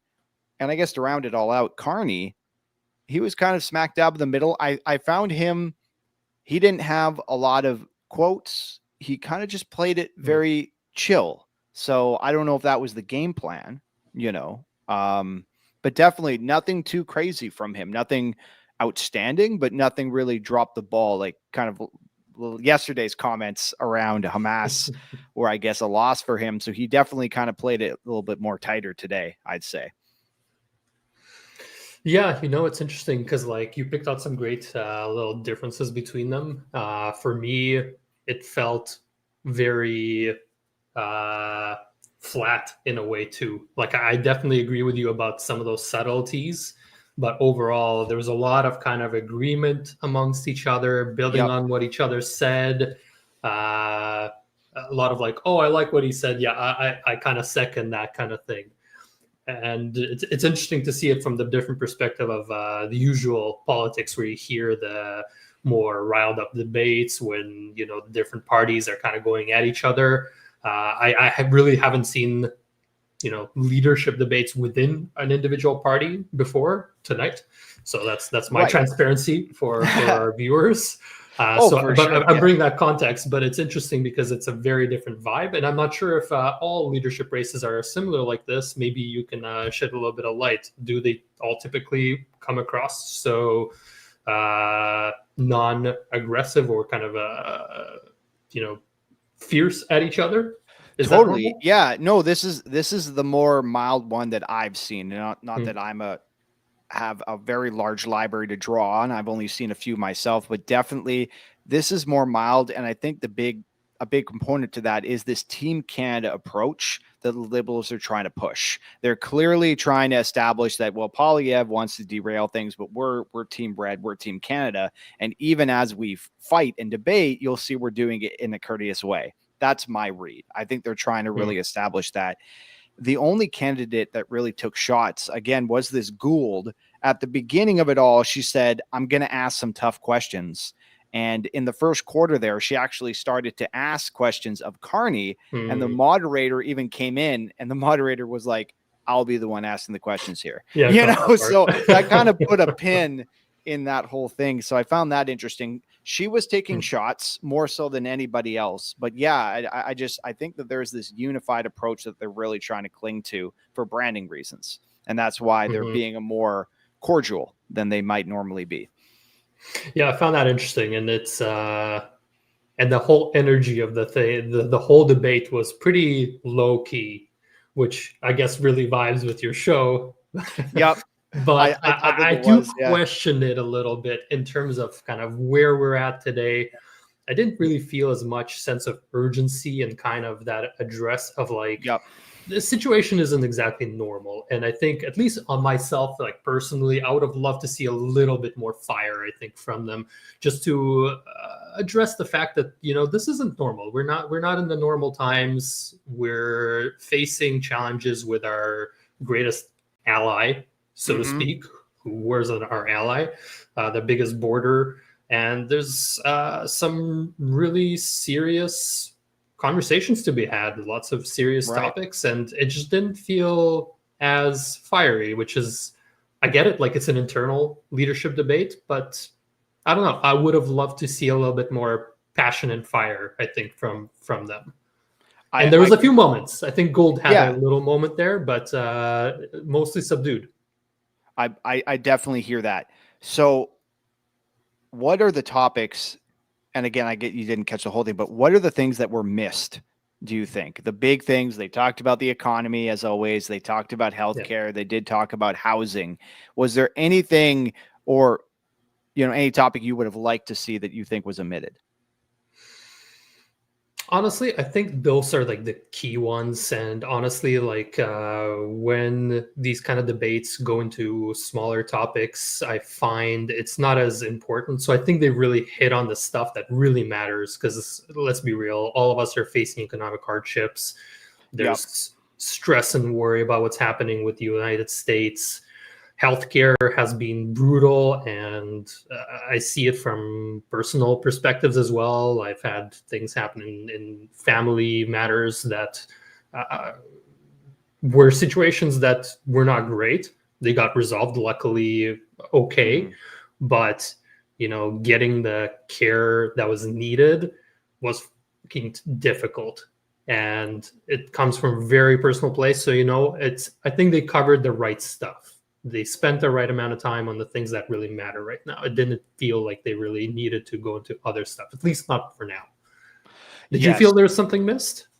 Well, I'm always, and a certain subject that's just very close to my heart is the whole, drug addiction, unsheltered, that whole debate that I always feel like kind of gets overlooked. They did mention it in terms of housing, Briefly, investing yeah. in social housing and stuff. So, right. It's hard to your point, I think they did do a good job at sticking to the high level stuff, but I don't think they really drilled down on anything. Yeah. And then, yeah, that would be the big one, the unsheltered thing. I'm glad they brought up the Arctic, and they talked about investments in the Arctic and, at least 2 more bases. I found that a really funny comment.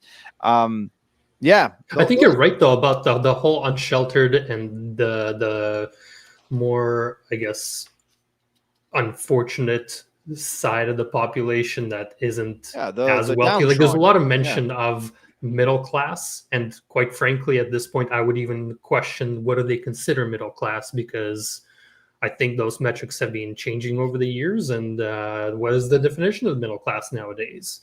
Because I think more and more, and I've been listening to some interesting podcasts and stuff about the direction of a lot of different economies across the world, and how more and more money is being sucked away to very, very few individuals. So it's kind of interesting to hear the conversation about middle class. It doesn't feel necessarily genuine at this point, because who is middle class anymore these days? I definitely hear about that, and the whole cost of living, the affordability thing. They spoke a lot about productivity and putting investments in the economy, but I don't think I mentioned it at the time, but it just came up in my head. Like, is this a productivity issue or a greed issue? I just feel like we're not really sharing the resources that we have adequately. It's not really that we need more resources. I just feel like we need to share them more equitably. But that's kind of my hippy dippy perspective on things. This was great, man. And I don't want to take too much of your time tonight, because we're going to have a full analysis. I'm going to rewatch the French debate. There was a lot of differences between the debates. I do want to say that the one blaring question that they asked in French that they didn't ask in English was just verbatim. They asked, would you be open to cutting off electricity to the United States? Because Quebec, as you know, is a big hydro producer. So that question was absent from this one. That is one thing I kind of did make note of. And I'm sure you don't really want to create the same debate twice, but there's obviously going to be different questions and different debates here. How did you feel about the ending with they were asked the interesting question of differentiation from the current government? Differentiation. Yeah. Completely dropped the ball on that one. Yeah. Gould gave the best answer, which she was shamelessly, I like the government. And I agree with the government. So that was, that's your opinion. That's your opinion. But I just found it hilarious. It reminded me a lot, Chrystia Freeland.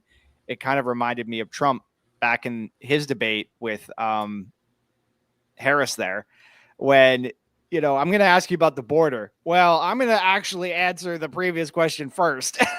Which is exactly what Freeland did. How do you differentiate yourself from Justin? Actually, back to that other question that's a lot easier to answer. The one I'd prefer to answer. Yeah, pretty much, right? So I found that was probably a very funny moment of the debate, but that's going to be the hardest thing for them to do. How do you differentiate yourself from the current government? Carney has an argument. I hear Bayless has an argument, but yeah, Gould and Freeland are both part of this administration. Freeland literally being the deputy prime minister. She didn't do a good enough job at separating herself. despite her mama bear comments. Because I mean, we're facing the same thing as the states did just a few short months ago, where Kamala Harris was the incumbent, and look what happened there, right? So again, there was the same kind of situation where she didn't want to distance herself because they did do some great stuff. So did Canada Liberals.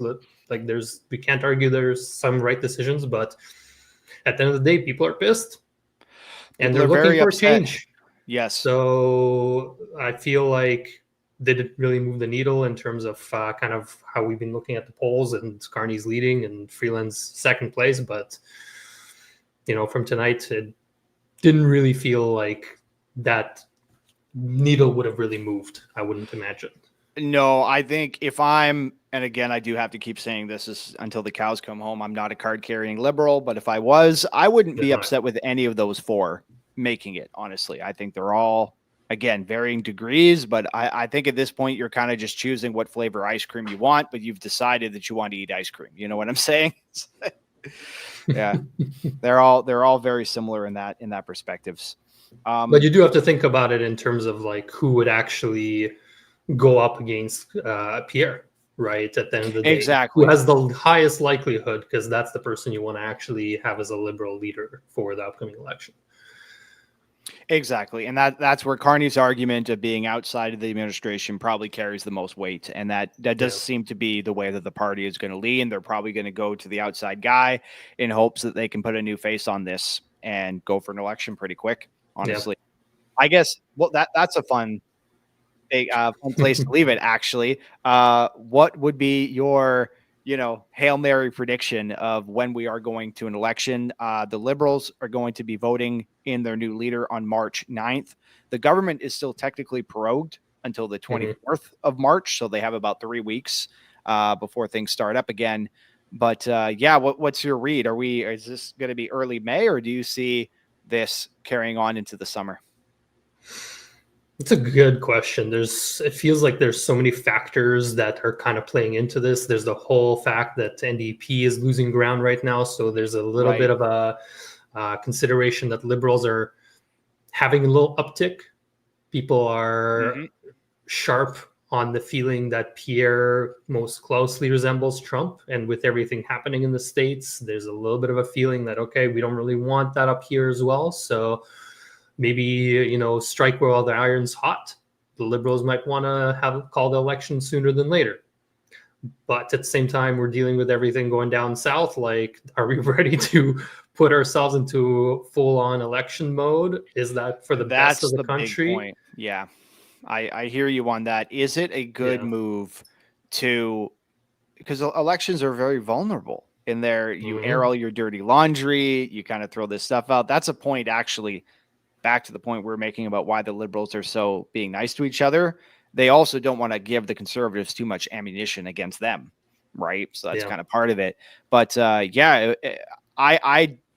see a reality, and I'm not saying this is going to happen, but if I was a betting man, I do see a reality where Singh decides to carry forward with Carney and postpone an election and until the fall. That's, if I had to put it, not that I say that's the best move necessarily, but just in terms of solidifying and giving us the runway needed to see what Trump's first 6 months looks like. Going into an election in the first 3 months of Trump does seem a little bit, just a little nerve-wracking, honestly. I don't know how else to put it, right? We need our attention of our politicians to be on everything to do with trade, externalizing, moving away from the states, breaking down those barriers between provinces like they were talking about, building the one economy. That's the biggest thing, is like, do we put politics above country needs and citizens? I would love to see that we actually come together and do the right things over the coming months, because shit's gonna hit the fan. It's already hitting the fan. So let's make sure we actually put the attention where it's needed, and not towards political ads and debates across different parties and everything, right? So it would be great to see that we all come together and actually put the focus where it needs to be.